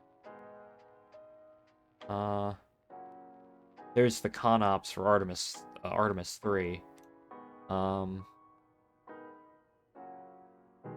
That is so ridiculous. I mean, I think we just sort of accepted that this is what's going to happen on Artemis 3, but it's never not going to be funny to me. It's just so ridiculous, but that's the plan we're going with, as crazy as it is. The fuck is this? Moon Chungus. Okay. How about time I click off? You know what? I can't find any information on these Apollo Aero tankers other than that they exist. So I'm just going to use my best guess and say that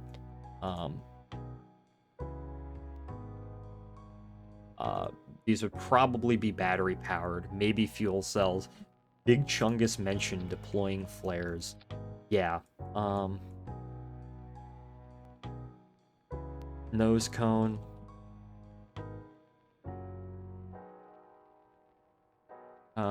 Let's see. Do I have like a large SAS module that I can use? No, I do not. Okay. And then nose cone. Let's see. Here we go. Nose cone like that. I'm just going to use battery power because you probably want to preserve as much of the. Actually, let me go back and look, because let me go ahead and find the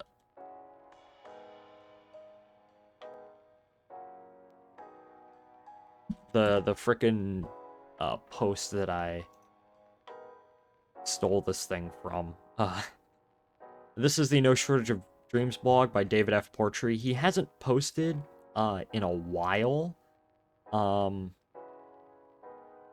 He hasn't posted in a while, but it is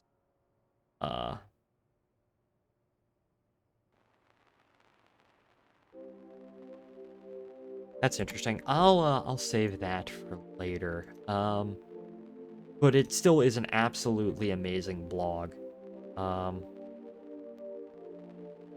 So this is what I stole it from. If I can here. Place in orbit, separately launched automated LOX tankers would then. Okay, so they would be automated.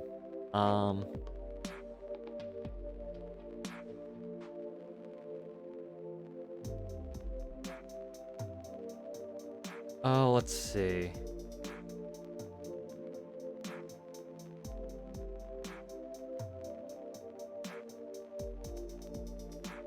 After a two-stage Saturn II launch, the orbital tanker would fire LH2 LOX or solid rocket propellant motors to place itself into it.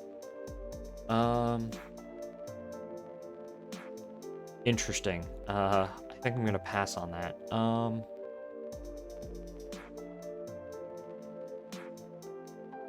So it doesn't say. It doesn't say what H3 launched again? Yeah, I saw. It doesn't say what these powered by. I'm just gonna go ahead and use batteries for the simple sake of using them. Now we do need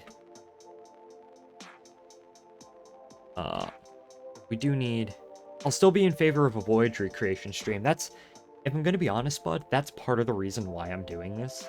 Because I want to recreate Voyage one of these days.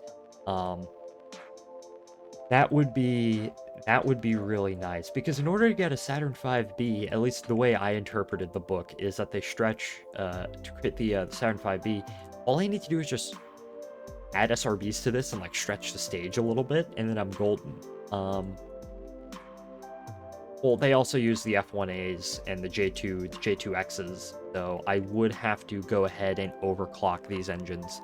So this entire thing is sort of a proof of concept, if you want to call it that, for potential recreation.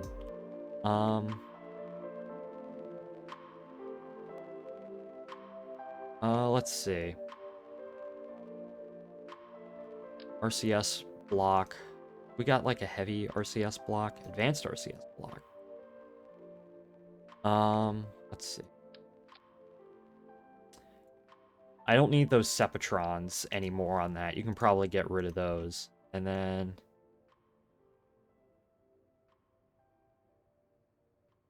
let's see.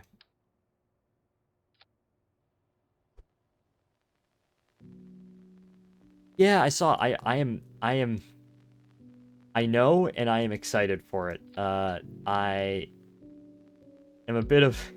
I like Firefly a lot, and I am very excited to see Flight 5, which, yeah, that's going to be really freaking cool. So, there are the RCS. Let's see. Those are the heavy monopropellant blocks. Do we really need those? No, probably not, no. Not on this version of the tanker. Firefly is a fun company. Yes, they are. Now we just need...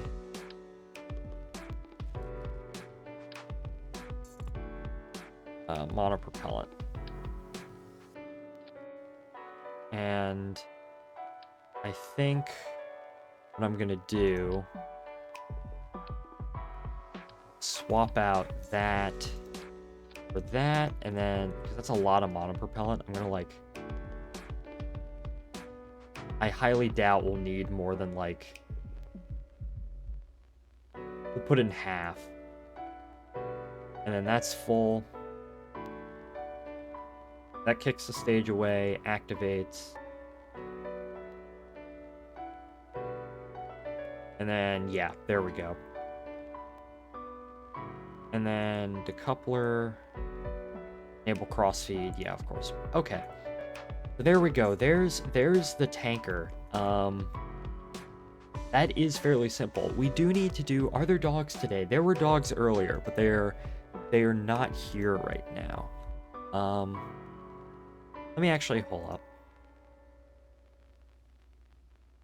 up. Next. I am curious, just to see.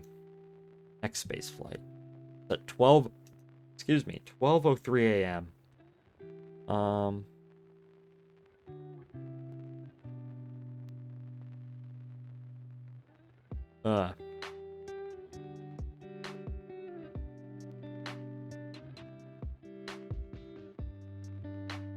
Okay.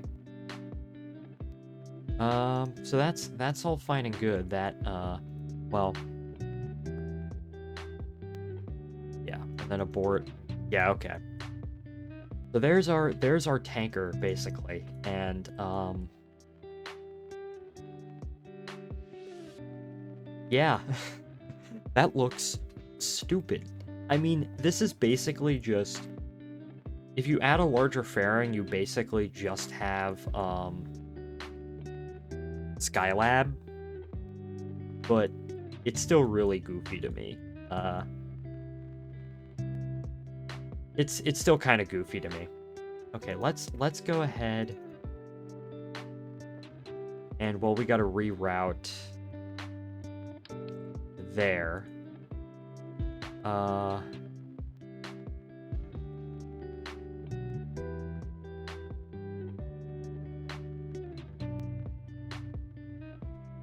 Save. Now we gotta test this thing as well. Switch editors. Oh, hello. Now, realistically speaking, this would probably require launching a Saturn V.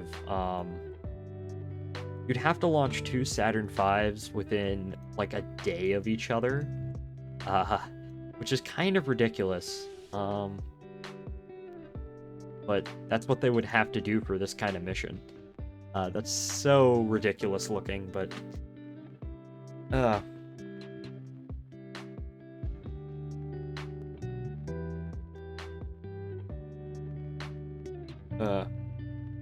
but we will go ahead and we will launch the thing. 9 o'clock, yeah. Oh, I'm so excited.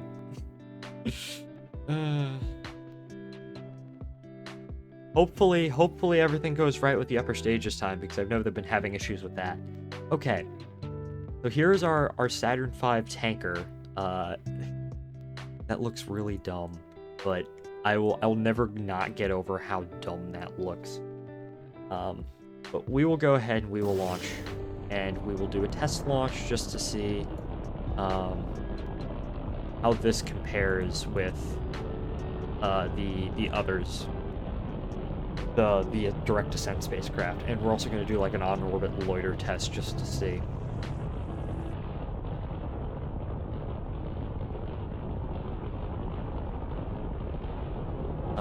Also just generally thinking about like, okay, what would the missions leading up to the first landing be like for this? Because you would have to test the tanker. You know what? You'd probably see more test flights, obviously, because you have to deal with 2 Saturn V's per launch compared to 1. So you'd probably have a landing mission, like an Apollo 10 lunar orbit dress rehearsal mission,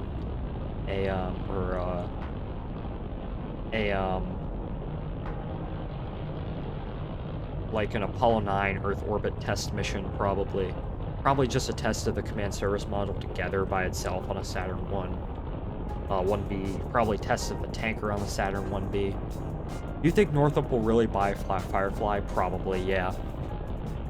They have a lot invested in that company, and having that, even the potential of that falling into a competitor is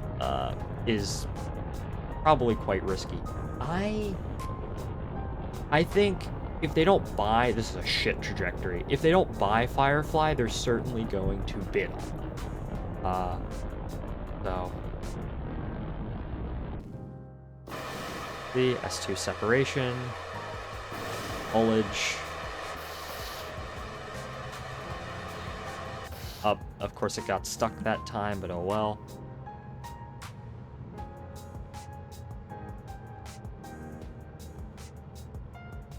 There we go. Now we just need to accelerate further. And that actually, yeah, we should be able to get into orbit with just that, which, yeah, should work. During this span of stream, I died 250-ish times in Celeste. Why? Oh my gosh. That reminds me of my my server, like one of the first Minecraft servers I ever hosted. I got my friend Nick to put up a death counter, and there was a competition to see who could die the most times. Hard-ass game. So I've heard, so I've heard. I am very happy about this. So I do want to make an alternate mission list for this timeline where they decide to go with this architecture. It's, this is what it was sort of trending to before Lunar Orbit Rendezvous was selected as the mode for Apollo, because they had already decided that they wanted to do a, early on, I know people go on about like Saturn C8, the Nova rocket, which would be able to do all, like a whole direct descent thing in one launch, but Nova was actually stricken out relatively early, and it was more or less leaning towards using 2 Saturn V's, one to refuel, basically this. And the direct descent spacecraft I made is based on the last design, like preliminary design they had before they switched to having 2 spacecraft. The same composer who did Celeste OST now makes her Minecraft too. Nice, nice.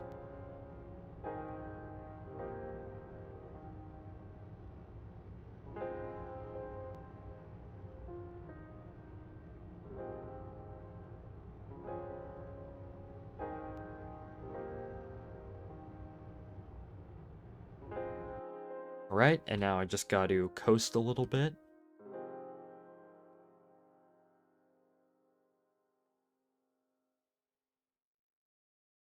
And then we'll see how long the tanker can last on orbit.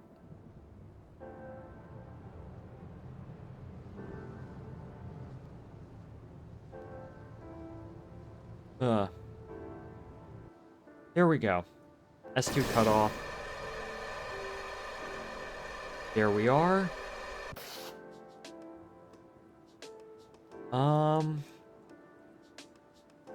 There's the tanker on orbit, and now I'm just gonna go ahead and quick save, and we're just gonna see,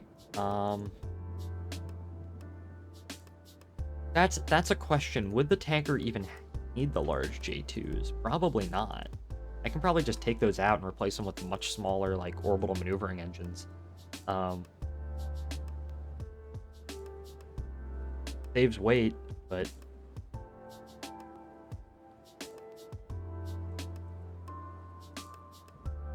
Let's just see how long this thing can last on orbit with the active cooling. Not even a day, just 2 hours. Okay.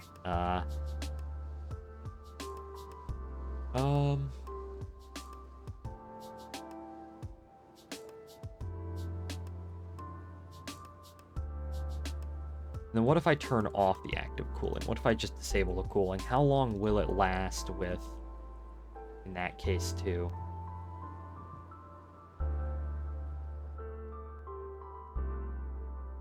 One day?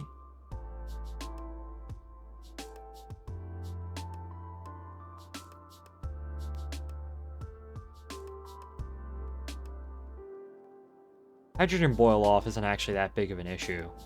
It can last a couple of days on orbit.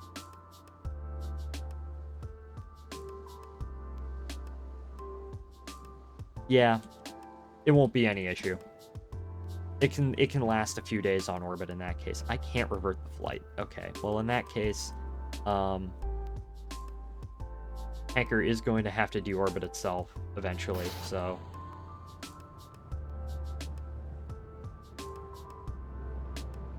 Although knowing this thing, they would probably... Yeah, go ahead and deorbit the tanker.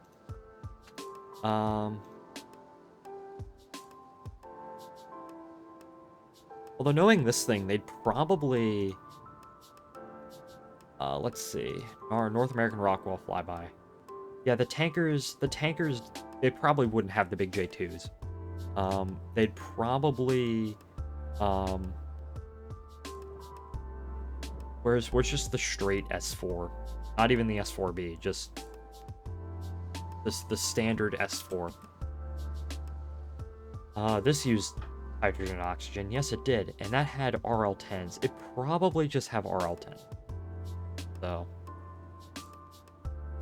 Apollo program summary report.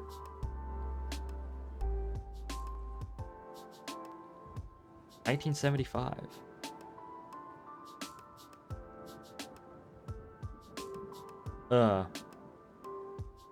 500 pages. All the missions in it. Oh, that's cool. All the science done. Oh, that's kind of crazy. Oh, that's probably a gold mine of information right there. Oh well. Okay. And this thing will just go ahead and deorbit. I'll probably swap those out for, like, I don't know, what's the RL10 equivalent in the game? That also means I can reduce the size of these fuel probes. So that will be nice. The monopropellant. The S2 is just going to stay in orbit and just decay because, like, the Skylab S2 didn't, the Skylab S2 didn't, of course I'm not gonna get Skylab launch S2 stage didn't decay until like 1975 or something. So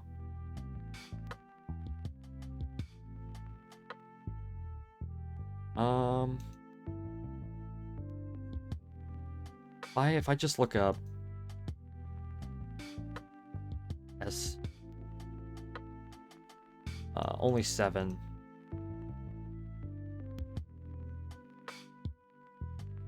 Made a controlled reentry on January 11th, 1975. The reentry was misdemised and deorbited slightly earlier than planned. Okay, so there was an actual controlled reentry in that case.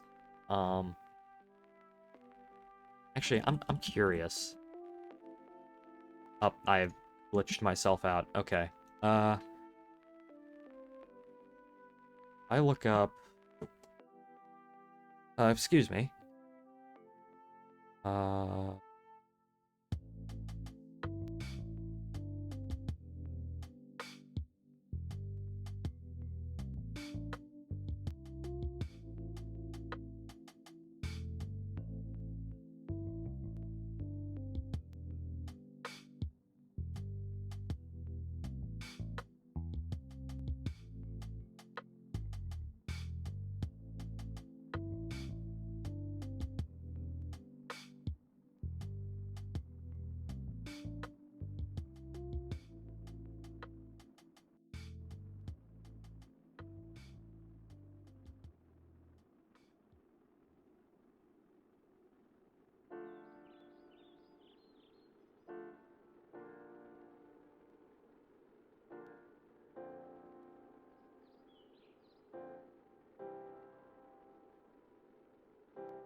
Okay, I am back. Sorry about that. And okay, so I was curious and I looked up, um,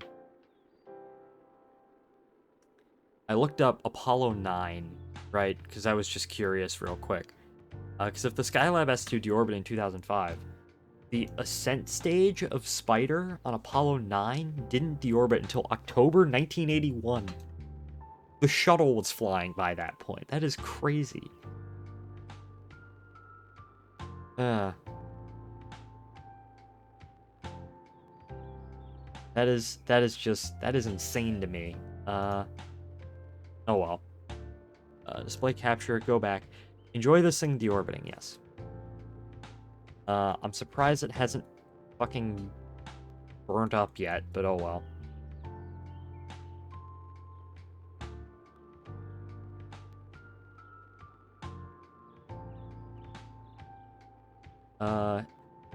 Heating. I'm curious to see the heating on this. The critical part is this adapter right here. Stream buffering? Oh gosh, I've had to restart the stream. What if I just jettison? What will happen then? Apparently mass deceleration. Okay, this is just gonna slam to a mountain somewhere. Stream says it's in excellent condition, so could technically land this thing. Should we try and land this thing?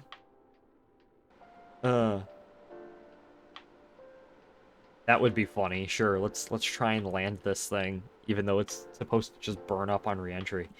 Can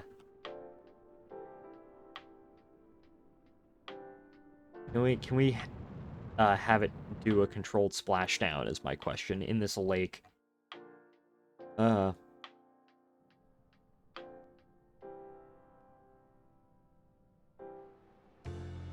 Okay, use the RCS, fight RCS, you can do it. You can do it, and we can land the frickin' tanker.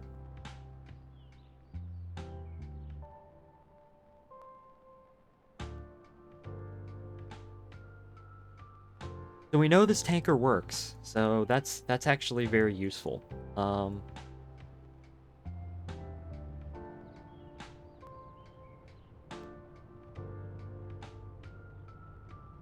Okay. Land.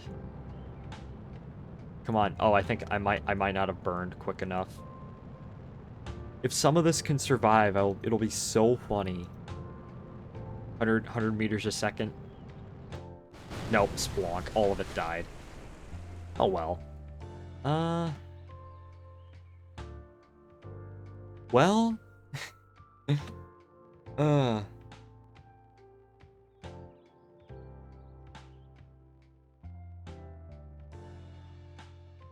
That was really something. Okay, now what we need to do is let's do one more thing.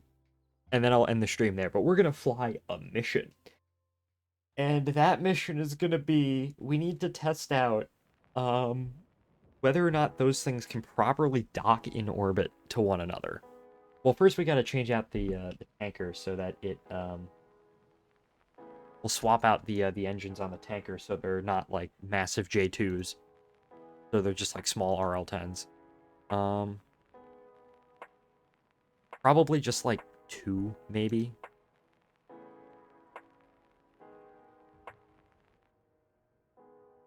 The Apollo Direct Ascent tanker.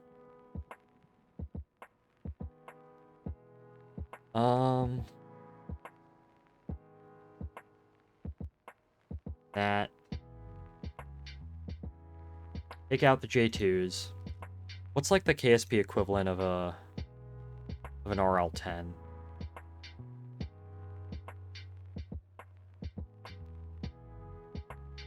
The Corgi, those are multiple RL-10s. Ectate. I mean, those are extendy nozzles. So, oh well. We can have them be extendy nozzles. It's fine.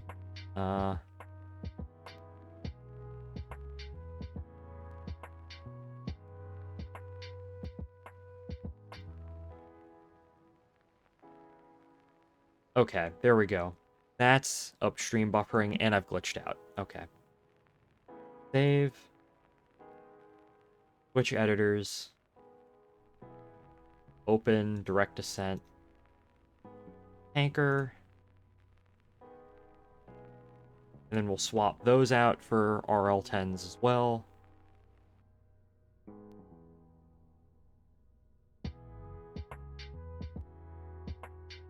Actually, hold up. Let me open direct ascent tanker.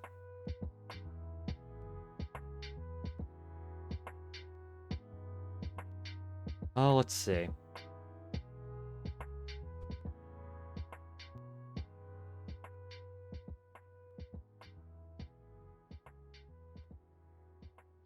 We can do that, and just because.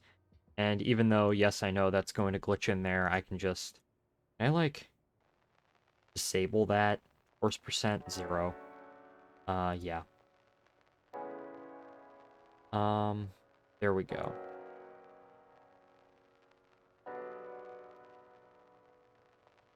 Clamshell. Well, that's not gonna, like, separate out like that. Actually, hold up. Crowd. Actually, hold up. Direct ascent tanker. Yeah, you know what, it's fine. Save. And then switch editors. Open up the tanker version. I don't know why. I doing all my own stuff is kind of, I've figured out it's kind of boring. I really like recreating these, like, what if missions or whatever. It's really freaking fun. I don't know why. And here, can I not?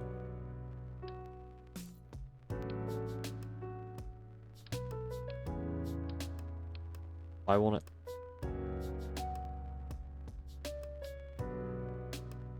Oh, why won't it let me do it in there? Okay. That is strange. Well, in that case,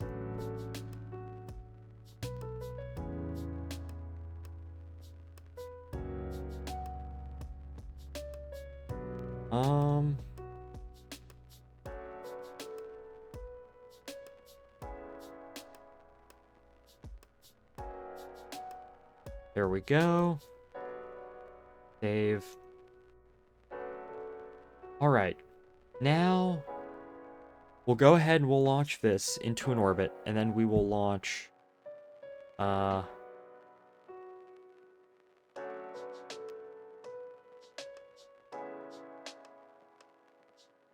we'll do everything. Yeah, we'll launch the other one. We'll do a refueling test.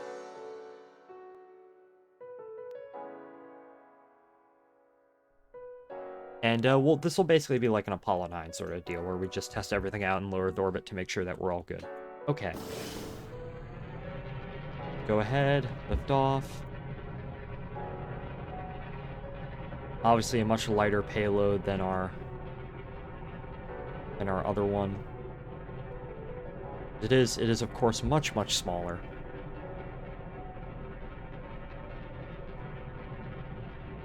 I do want to get the launch pads mod, so like the KSC extended mod, so I can have one on one pad on like 39A and one on like 39B standing next to each other.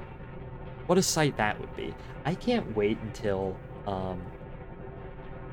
like I know during that's a terrible launch. I'm gonna redo that.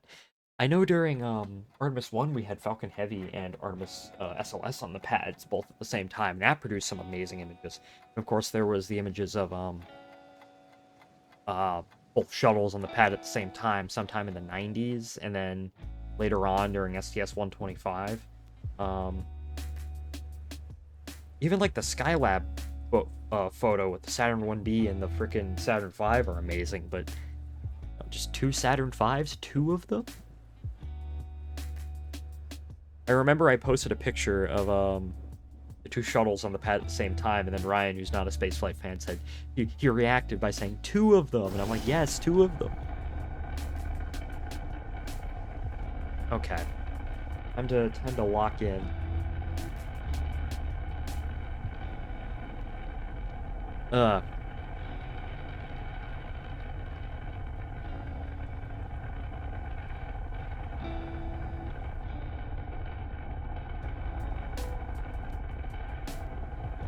Okay.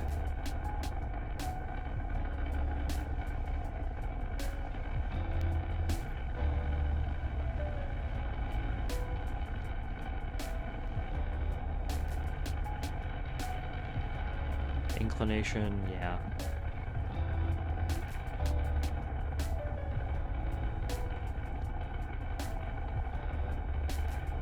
Okay.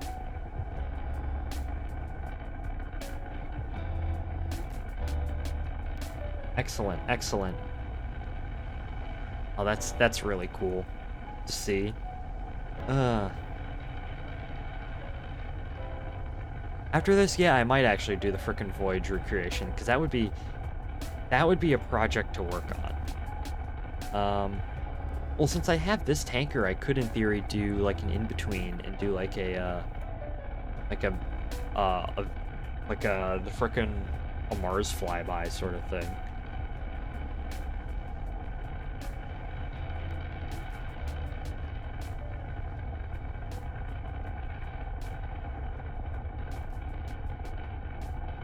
Okay, center engine inboard out.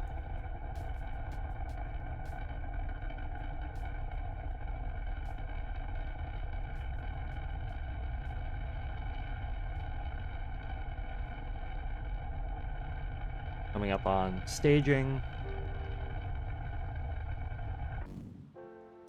Cutout. Foliage. S2 light up. Of course, that time it didn't want to go. Oh, it was just a Sepatron that exploded. Okay. Now I just need to basically just tilt over sideways much as possible.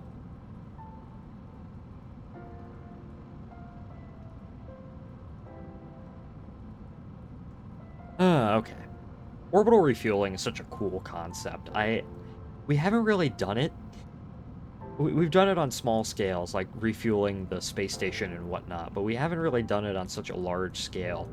And I am excited that we're going to do it with Starship. That's going to be really freaking cool. Honestly, those are the flights that I'm most excited about. Like next year with a ship-to-ship prop transfer, that's going to be cool as hell. Because, you know, I live fairly close to the Udvar Hazy Air and Space Museum, and in that they have the 707 prototype.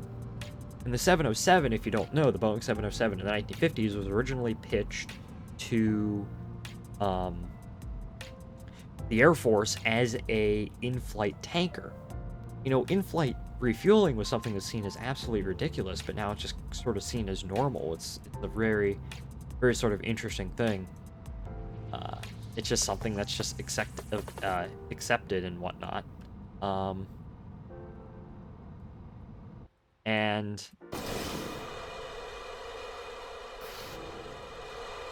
did I not turn on the RL-10s? Oh, there they are. Okay. But it's like, I don't know, just doing it for space flight just seems so logical to me. It just seems so logical to me, something to do if we want to get beyond low Earth orbit. Because single launch architectures like what Saturn Apollo actually was are fine and all, but there's relatively, you very quickly run into the problem where,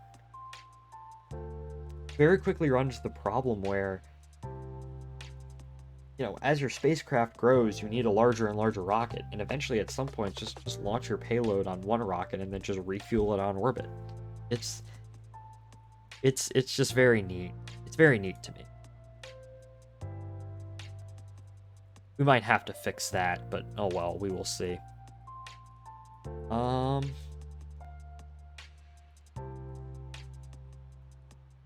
Okay. Now we just need disable the cooling. Because it turns out we don't actually need it to be actively cooled. There's enough margin. And you know what? If they actually went ahead with this scheme, you probably wouldn't have the actual stage probably wouldn't have active cooling as well. There obviously would have been like some form of insulation and whatnot, but this thing is only going to loiter in space for, I don't know, a couple of days maybe. So 2, maybe 3 days at most.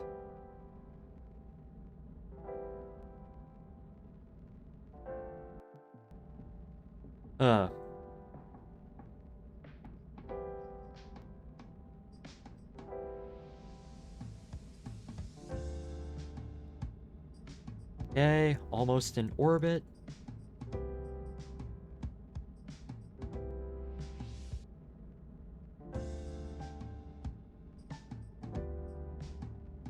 It's barely eating into the amount of fuel that we have.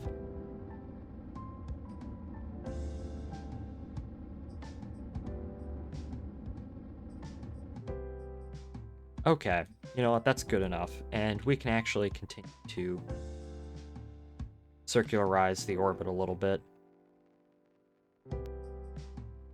Yeah,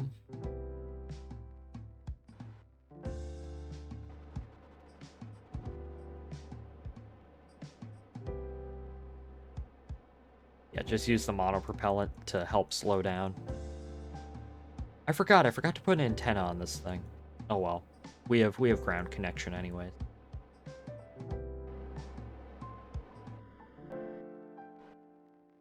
Or let's do a quick couple second burn to help circularize our orbit better.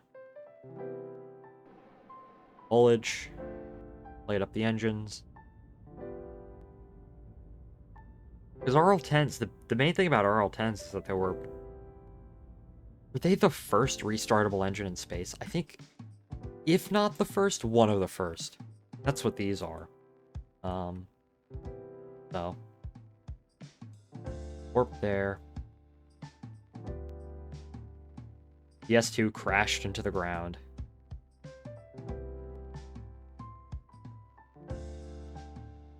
And then we can just use our monopropellant to just circularize then.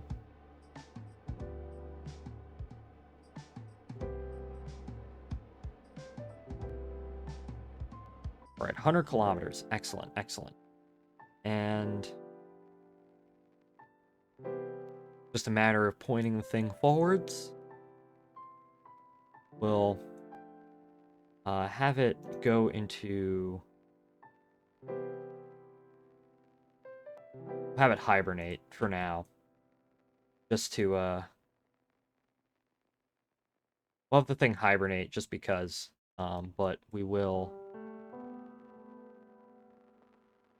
go ahead and I'm going to, first of all, I'm going to shut down these engines. And I'm gonna take a screenshot of this. Well, we'll have it warp a little bit, and then I'll into daylight, and then I'll take a screenshot of it.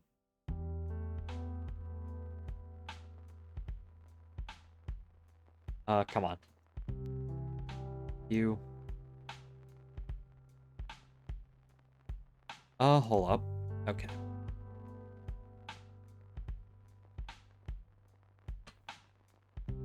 I do have to... I might just, after the stream, just go back and take, like, plenty of screenshots, because this is very, very neat. This might be, like, my favorite build that I've done so far. This looks like a big Aegina. That's what it looks like to me. It looks like a big Aegina. Okay, we don't want to revert. We want to go back to the Space Center. And then... we're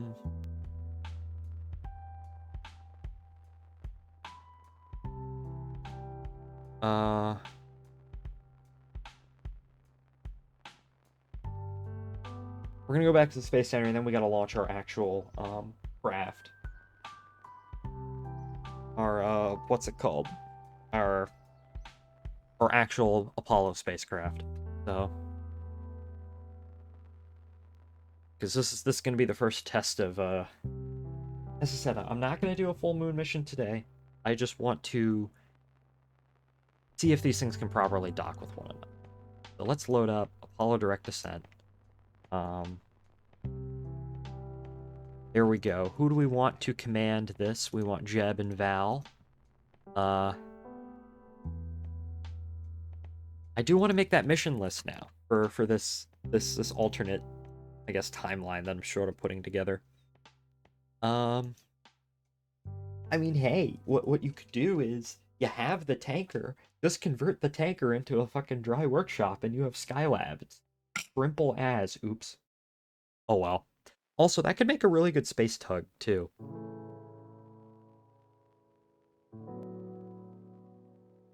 Like, say you have a smaller payload you want to kick out to somewhere, right?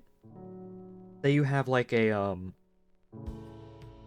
I don't know, some sort of decently large payload you want to kick out to, like, Jupiter or whatever, and, like, oh, hey, well, just change out the nose cone for, like, a payload attachment fitting or something, and then you're golden.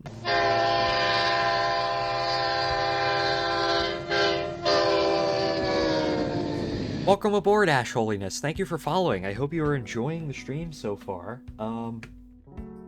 I am having an absolute blast with all of these, like, alternate Apollo recreations. So, how are you doing today? Hold up, I gotta... I am... Oh, that's good, that's good. I'm texting my dad because he texted family group chat good night, and I wanted to text him back. Okay, Apollo Direct Descent Tanker, set as target. Just to, like, keep things realistic, I'm gonna go ahead and just warp. Good, winding down my day. Nice, nice. I have to go back to, I actually have to go back to work tomorrow, so that's kinda...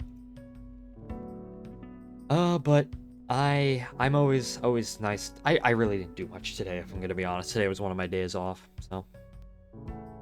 Thank you for, winding down your day with me. I really do appreciate it.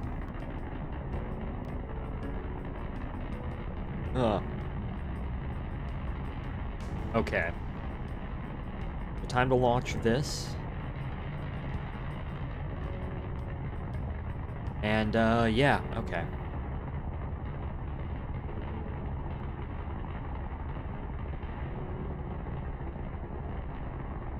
Okay, I do gotta pay attention, because we're probably gonna come in behind the tanker. So, because by the time we get into orbit, the tanker will be, like, over here. So we do want to come in on a lower orbit. Days off are good. I lived down the Space Coast for a while. You're bringing back memories. Oh, great, great. Yeah, I've only ever been to the Space Coast a couple of times. I remember, the first time I went was when I was 5, and then I think I've been down there twice since. One for an Atlas V launch in 2017, and then I was down there in, January for December of last year, I saw a Falcon Heavy and a Falcon 9 launch. So, it's a place that I really wish I could go to more often. Because I'm all the way up in Virginia, so it's quite a trek for me. Although only for another month, because I am going to school down in Georgia, and the Cape will be only a 5-hour drive from where I'm going. So, that will be... Hopefully I'll be able to get down there more.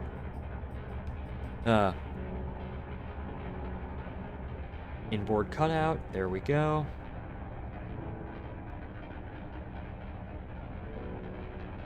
Bit of a steep trajectory this time, but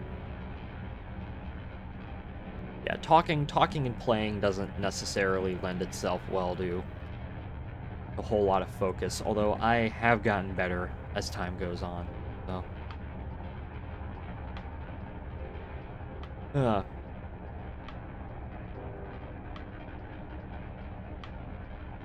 Alright, and coming up on staging.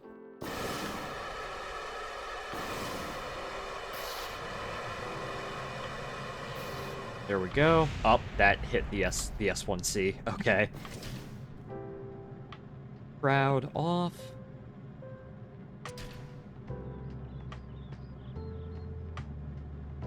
There we go.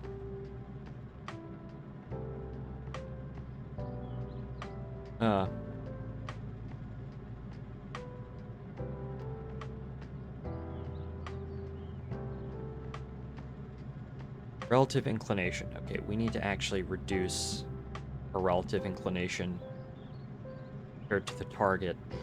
Yeah, there we go. Our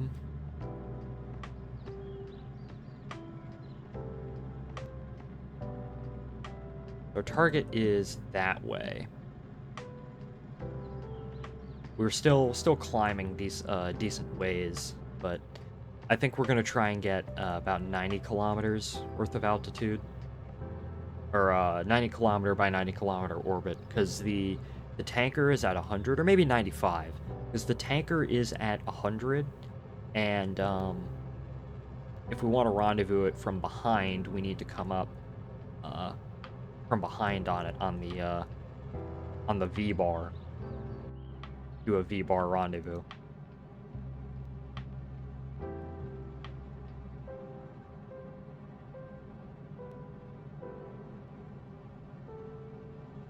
Maybe a bit more fuel in the S2 would make more sense.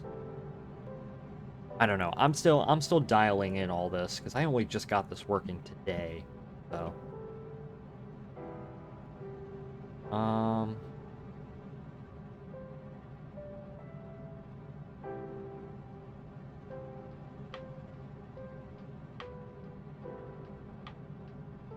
right, coming up on staging.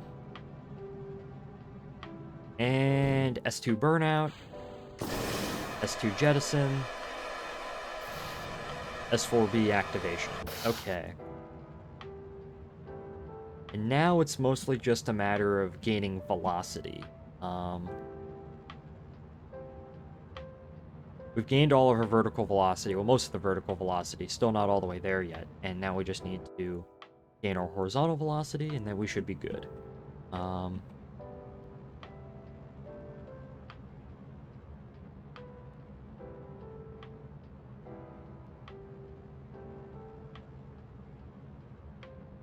And then that's, yeah, that's not...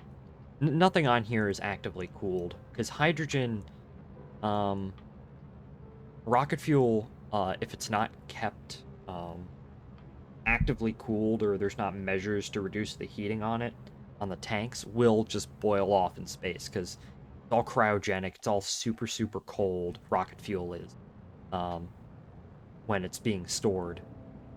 And, you know, the sun is hot, and there's literally nothing between the skin of the rocket and the sun, so... 90 kilometers, okay.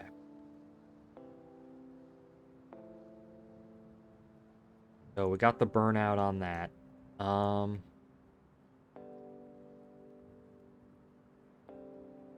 Alright, looking good, looking good. Let me go ahead. We'll take a screenshot once we have these things docked. Because, the tanker the tanker will, yeah, the tanker will dock like right there. And because the tanker is literally just the S4B stage, which is this, but with the engines have been swapped out from J2s to RL10s, so they're a lot less powerful because this thing doesn't, the tanker doesn't need to be pushing anything, it just needs to push itself. All this needs to push that entire craft out to the moon. The swapped out some of the RCS thrusters, added monopropellant, added batteries so it can stay on orbit for a while. I think the on-orbit duration is maybe like a week. So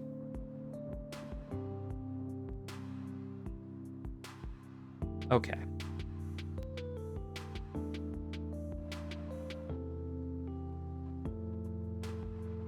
All right, foliage. Gotta settle the propellants. Now we just need to get ourselves into an orbit.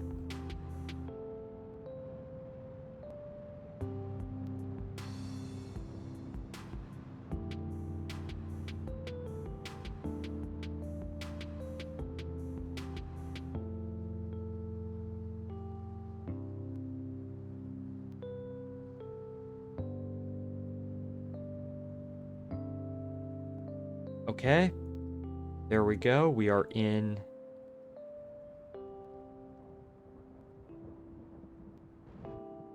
(95/87). You know what? That's good enough. And then the tanker can swoop down, and the tanker is meant to like swoop down and dock, because the tanker is the passive one in this scenario.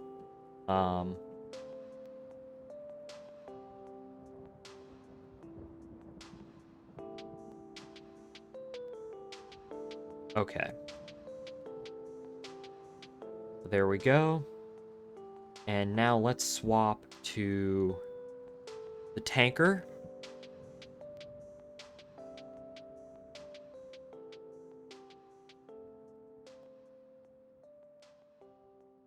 So yeah, this is the tanker, as you can see. Now what we need to do is we need to take it out of hibernation. It's no longer in hibernation. Set as target. So let's just see. If we were to continue on this trajectory, how close would we get? Fairly close, actually. So we only really need to do add maneuver. Actually, no, that's 12 kilometers. That's not that much. And then if we only really need to do like a pretty small burn.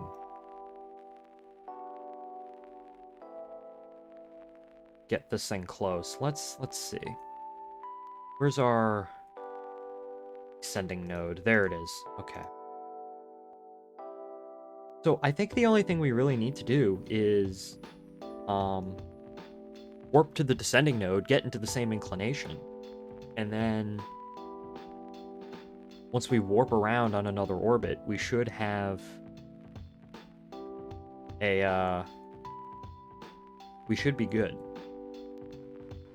So activate engine, our RL10s, 2 RL10s. Too bad you can't like disable the extending nozzle on this version. So let me just see. Foliage. Light it up.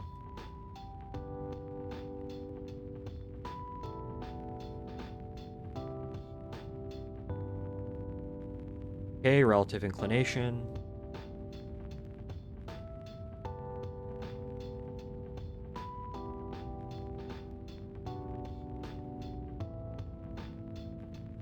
We're going to reduce the relative inclination as little as we possibly can. There we go. Once it starts going up, that's when you cut the engine. And now we just have to warp a little bit, 26 kilometers.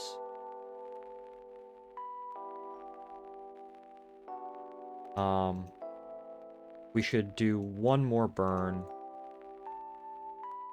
Get us close to the to the target.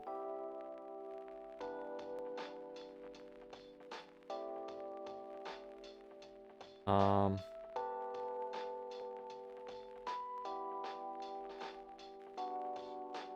26 kilometers away. That's not very good. How would I...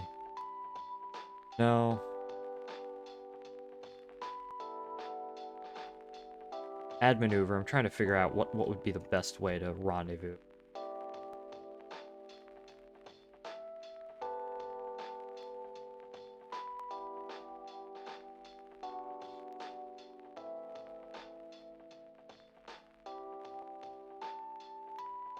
There we go. 10 kilometers.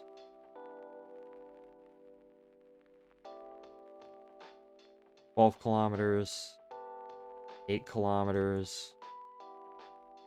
You know what? 8 kilometers is very good. We can work with that. So, and that's a fairly simple burn. Only 3.6 meters a second at delta V. We can do that with our maneuvering engines.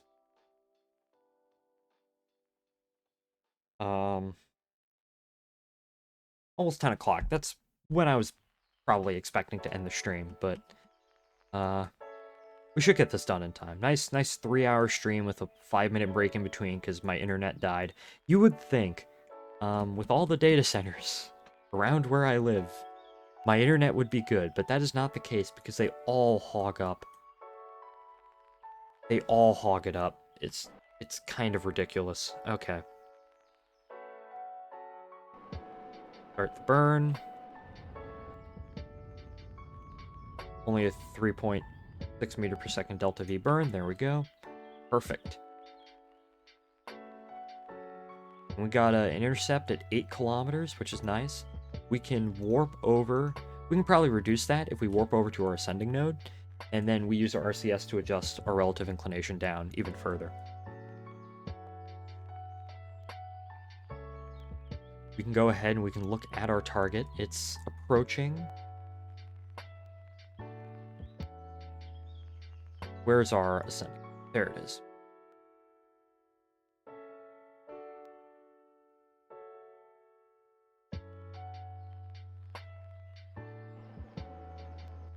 So we just need to adjust that down further.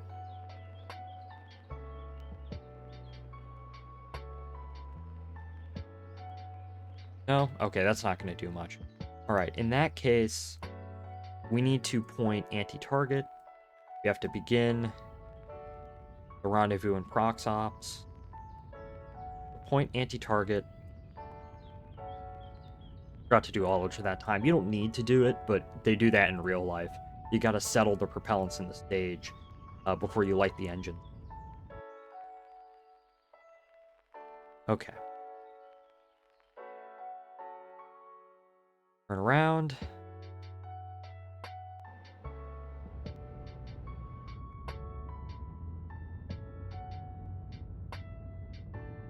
You do low, slow burns, low speed, rendezvous, chase, low speed car chase.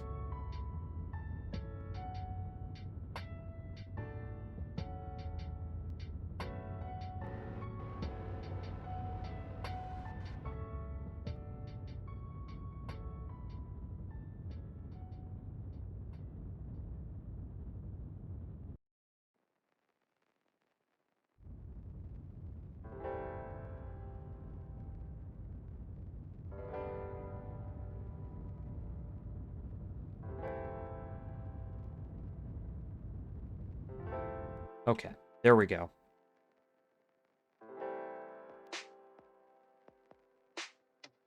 Closing in at about 40 meters a second, that's fine. Normally they would do this much slower. Like rendezvous in real life takes a long time. But in KSP, number one, things are smaller. Number two, I'm impatient. So okay.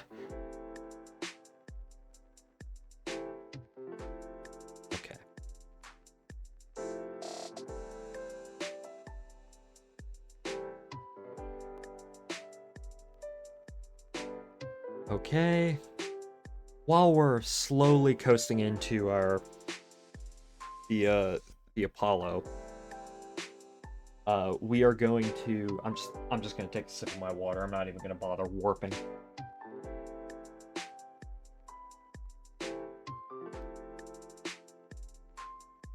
Water. Place that down.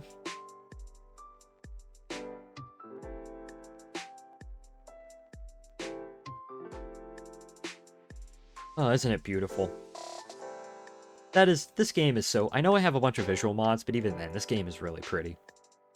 This is a game that I'll probably never stop playing. It's a game I've played consistently the longest. So... I mean, if you want to be really technical, my first game was like Sid Meier's Railroads, but I don't play Sid Meier's Railroads anymore because it kind of sucks. But that was my first game. But KSP is a game I've been basically in some way, shape, or form playing this game since 2013, since I was like 9. So, or maybe 2012. Yeah, 2012. 2012, 2013. Minus 51 seconds. We'll burn at like T-minus 30. It's coming into render range now. You can see it, a speck over on the horizon, slowly drifting up.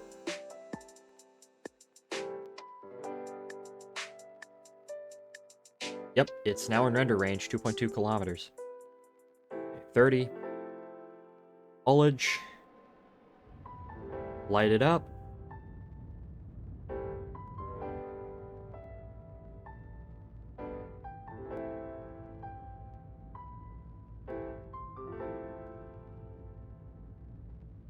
Doing a nice rendezvous over the Kerbal Space Center, which is very convenient. Cut. Okay. Now we just need to do one more burn just to get sort of close to it.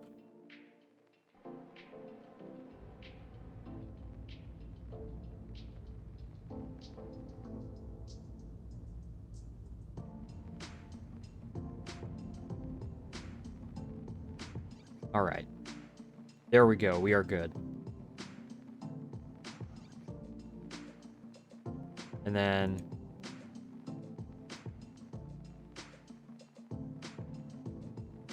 Alright, here we are. 1.4 kilometers away. Our closest approach is 0.2 kilometers, which should be good. We'll either fly past or, we won't crash into the thing, but...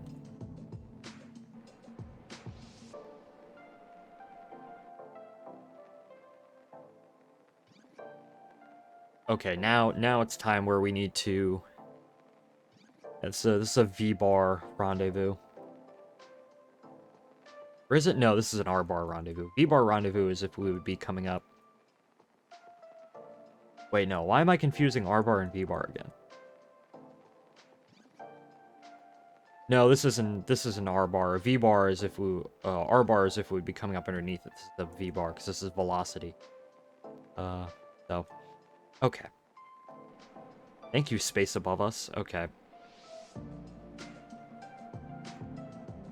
Light the engines.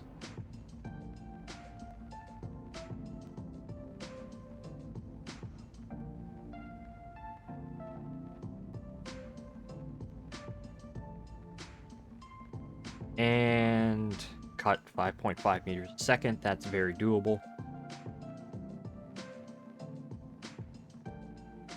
I can go ahead and disable the, well, I don't need to disable the engines, but... Here we are. We are arriving.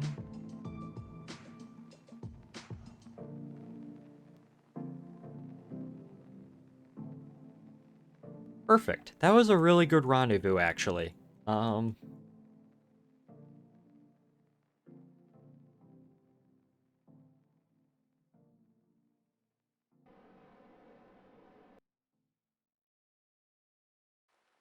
Still have plenty of monopropellant left. We probably have way more than we actually need, but Better be safe than sorry.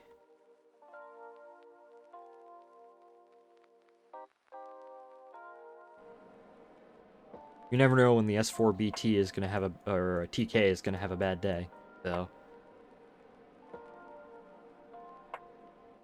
Thing is a bit sluggish, but we are carrying several tons of fuel, so yeah, it is going to be a bit sluggish.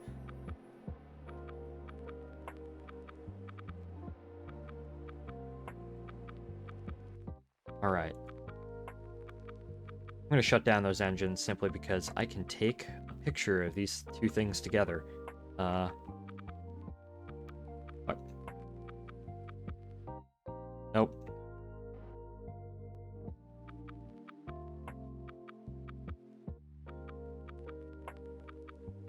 Yeah. Okay. Fuck, why do I keep trying to do the snip tool because it's so much better than the frickin'...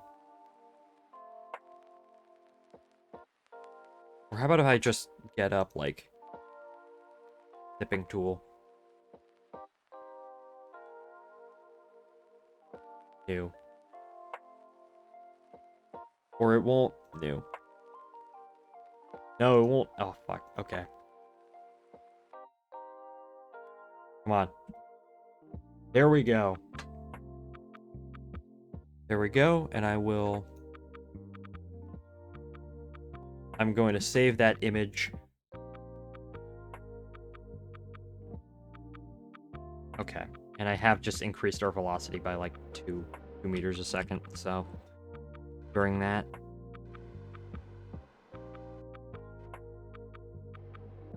Okay. So switch to... Just stay like that, and then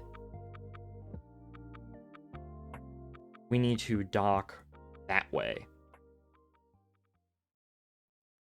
So we need to come down alongside the Apollo. And then we just need to scoot forward, and then I guess left, and then back down onto the end of the craft.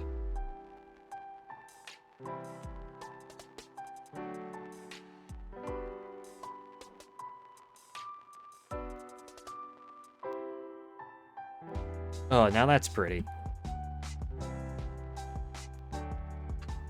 Oh, I was able to get another snip tool. Okay, I do need to save that.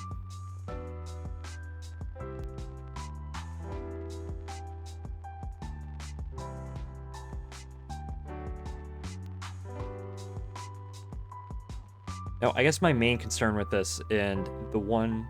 Can you send a probe outside the solar system? Yes you can in this game. There's nothing out there, but there is... you can send stuff out there if you really want to.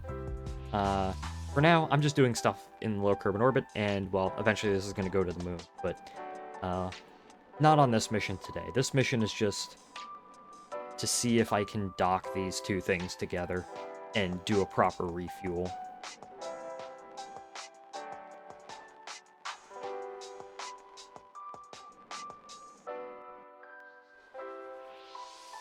Okay. Here we are.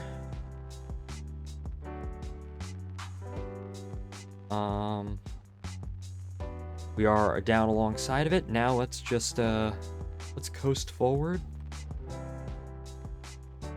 I don't need FMRS, so right now. I don't need orbit, I don't need rendezvous. Get the flight engineer down.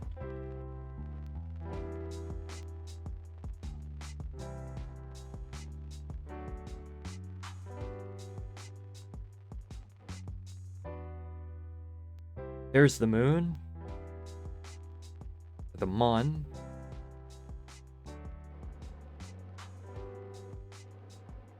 You drift forward a little bit. Stop.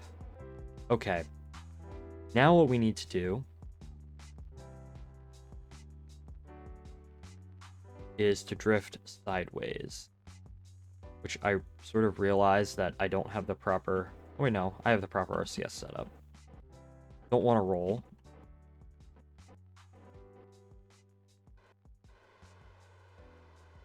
Need to start heading this way.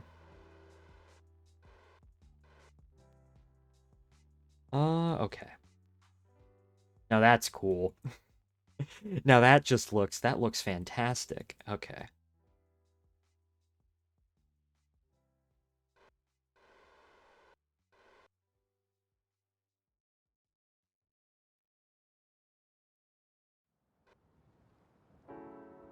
Okay, now gotta stop. We drifted to the side just a little bit more than I would have liked. There we go.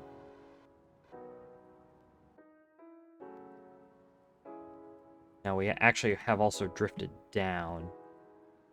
So we do need to...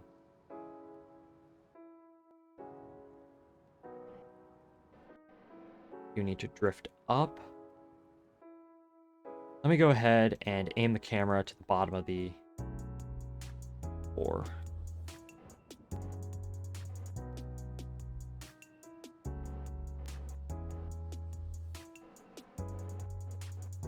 Okay. Set that as our target. If I swap to the other craft, put that as our target. Have that just stay like that. Have that stay like that. And then aim camera. Or, nope, start backing down onto the Apollo. Okay.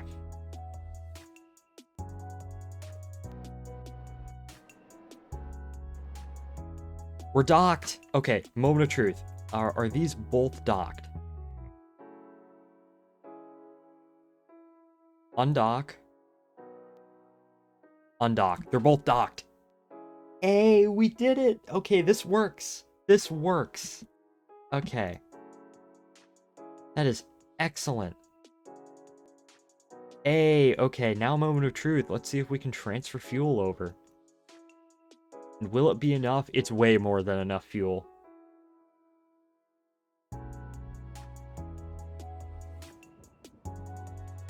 That is way more than enough fuel. There we go. It works. The tanker works. All of this works. Oh my gosh, that's so cool.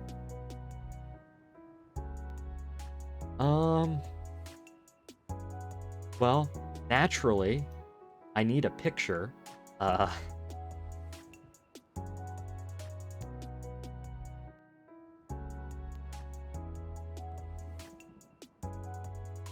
I naturally need a picture of all this, so...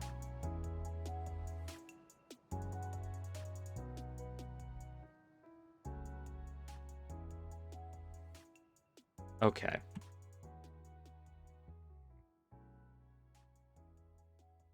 What's like the best lighting? Let's warp. Yeah, it's getting to be dark, so we're gonna try and get the best lighting conditions for this.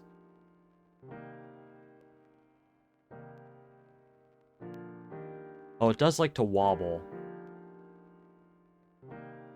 Which is no good.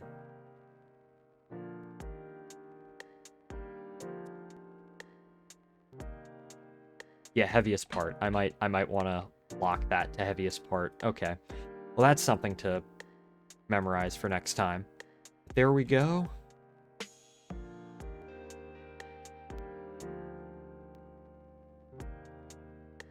Okay, let me just... Yeah, there we go.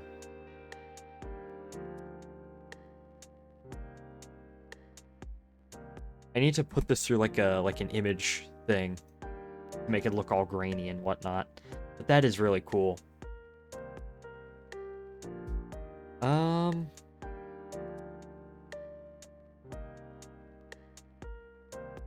Sleepy has sent me something. Oh my gosh.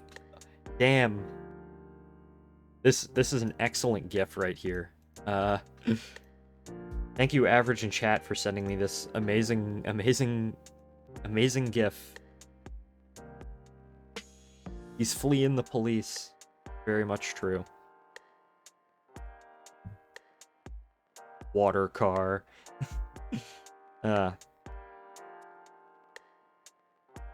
Okay. Well, now that we've done this and we've taken the pictures, I don't know how long these refueling activities would probably last. Maybe like a couple of hours at most. Now it is time to quick save.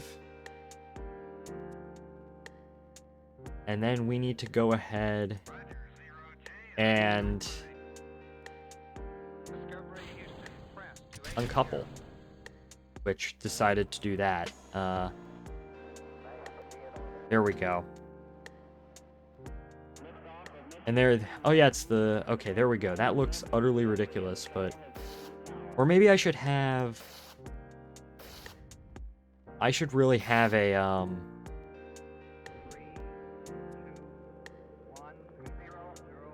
I should really have the frickin', just an action group which causes those to undock. Alright, so that's been refueled. We'll, get ourselves orientated. This thing's gonna back away. And I'd imagine that because you have the tanker, get your go for TLI call, probably. See if, well, this will back away, and there's, even if it backs away from a distance, it's like, oh yeah, there's probably like a camera on it somewhere that's looking at the thing as it goes. But this thing is gonna back away. The tanker. The tanker has done its job. It's done the one thing it's designed to do. And then, I don't know, we're just gonna do like a light up the engines. And we're just gonna go out to like halfway or something, because I don't have enough time to actually do a complete lunar mission with this thing.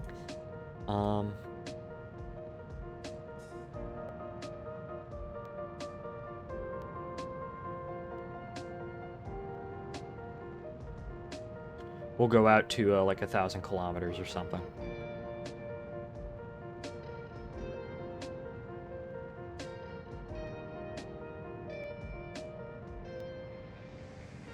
$600, $700.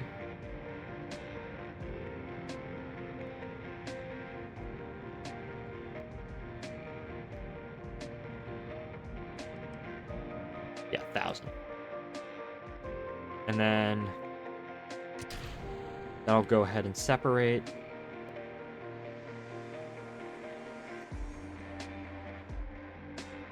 All right, and then the S4. Normally this would probably crash into the moon, but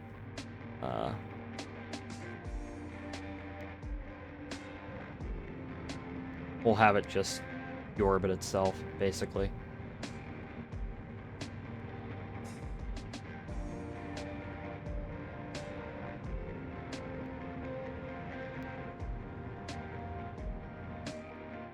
And then the tanker, we'll deorbit the tanker too.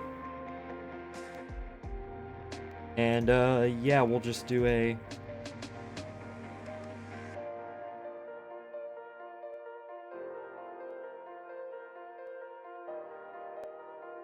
yeah, that looks ridiculous. I might just have an action group which causes those things to like undock by themselves. But what the fuck?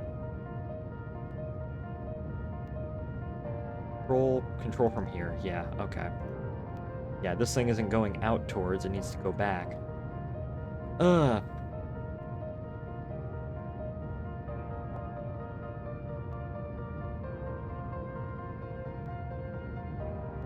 hey, it's working. It worked. It worked pretty well, which I'm very happy about. That's gonna deorbit. And then switch to that.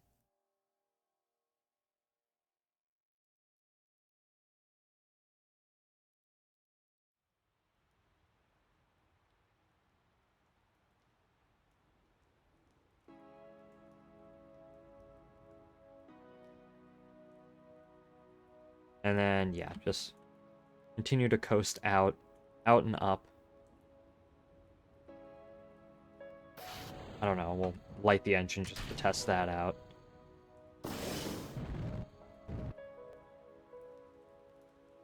Yeah, that's like the, that's the part we'll actually land on the moon. And then the 5, which is the abort.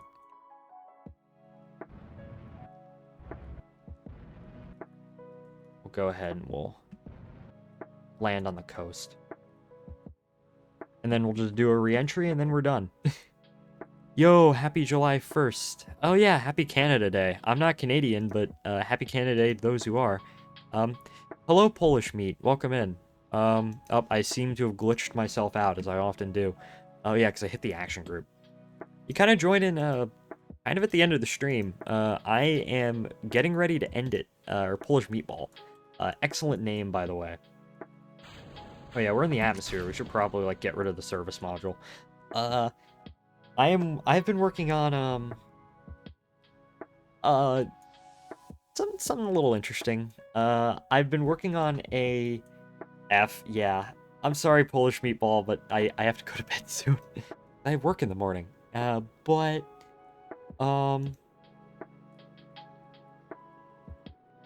I've been working on an Apollo recreation, I guess, if you want to call it that, but a different Apollo recreation. Because, so obviously the way Apollo got to the moon is you would have, your Saturn V, and that will launch a command service module, which would stay in orbit around the moon, while the lunar module would go and land. Well, I'm doing something a bit different, something that was initially considered, but eventually tossed out, which was, no, sleep first, understandable, which is Earth Orbit Rendezvous, where you have basically one giant spacecraft that lands on the moon. You launch that on a Saturn V, but that can't get to the moon by itself, so you have a tanker come up and refuel it in orbit. So, I'll show you the craft files, but if I can just, I'll get up these photos, once we land, of course, of how I've been doing that. So, let's see, go ahead and deploy the parachute. Let me get up these photos real quick. So,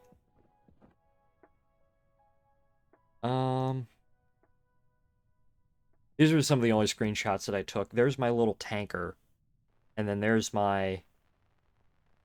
Is it like a Steam download? I'll probably put these craft files up on Steam, or maybe Kerbal, probably Kerbal, because these are modded. These do have mods. So there's my tanker, there's my main lunar landing spacecraft. I had to dock them tail to tail. That is your S4B, which gets you out, which it's refueling. Basically just a copy of it with some modifications. That gets you out onto your trajectory on the moon. You have this stage, which gets you most of the way to the lunar surface, like just above the lunar surface, and then your lander is here. This is your lander, and that's what gets you back. That's what I've been doing. It's been really fun. I will certainly put these up on, because they still need a bit of tweaking. There's still a couple of things I need to actually finish. Because I just got this done today. The mission that I'm flying now is like the first, like, real all-up test of it, if you want to call it that. I didn't go to the moon, but if you saw in those photos, I put one spacecraft in orbit, the tanker in orbit, had the tanker dock, and then refuel. That's what I did. So, but I'll probably continue to refine these off stream over the next couple of days, and then I'll eventually, next time I play Kerbal Space Program, which is probably gonna be sometime next week, probably Sunday or Monday if I were to reckon, of next week, I will fly a complete mission, and I will have put them up hopefully I'll have put them up on either the Steam Workshop or Kerbal X by then. So, Hey, we've landed. Okay, recover vessel. I'd say that was pretty damn successful. I am quite happy. So...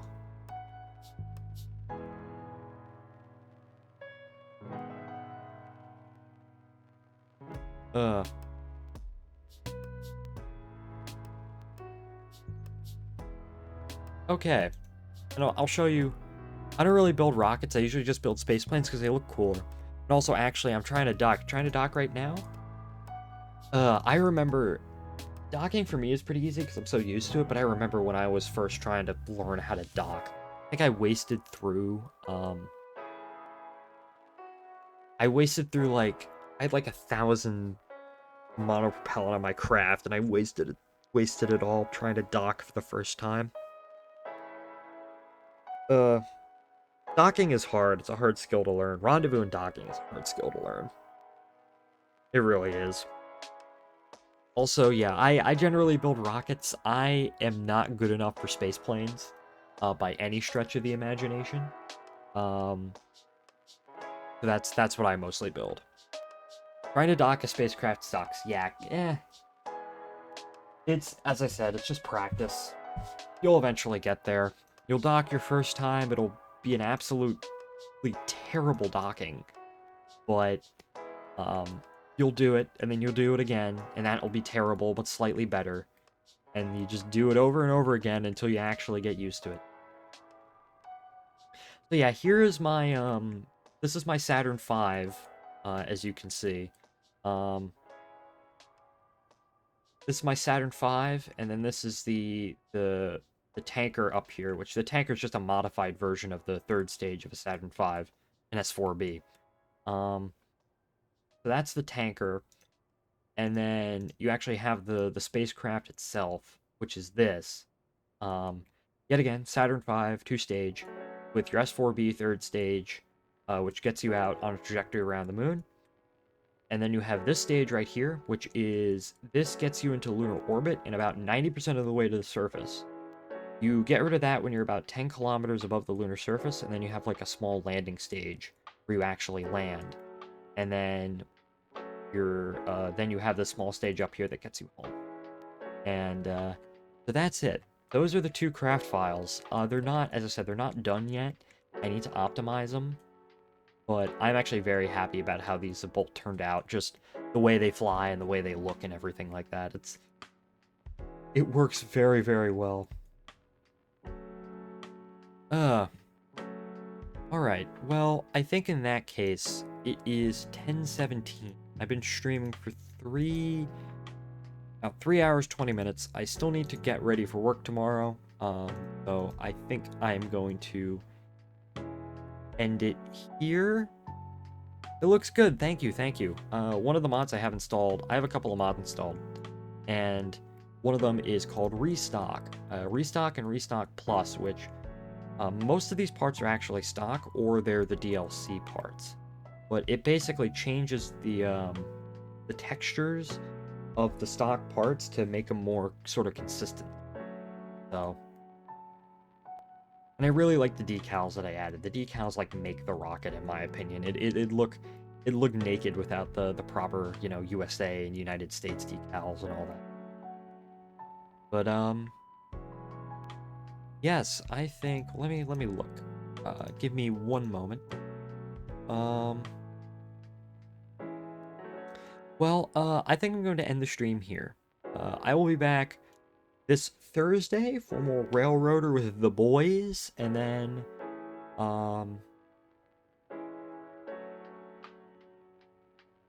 we will be back on Saturday for Flying Retro 2, and then probably on Sunday or Monday back for more Kerbal Space Program, where I'll fly a complete mission. Excuse me, I just burped, that kind of sucks. But thank you all for watching. Thank you, Average, Alexis, Spud, Ash Holiness, and thank you for the follow, Ash Holiness, too. And, Polish Meatball 23. Did you hear about KSP2? Yes, I heard about KSP2, and honestly, at this point, I can't be bothered to care, because I'll just play KSP1, a modded version of KSP1 until the end of time. So, yeah. Okay, let's raid somebody. I need to get in the habit of raiding people. Who is currently streaming? I'll go raid Nano because Nano is a good friend, and I will. Nano is currently playing Deep Rock Galactic, which is somewhat space related, although it is not a spaceflight simulator in and of itself. So let's go ahead and do that. I'll queue up the raid, and then yes, I will go. Thank you all for watching, and I'll see you all in the next one. Goodbye, everybody.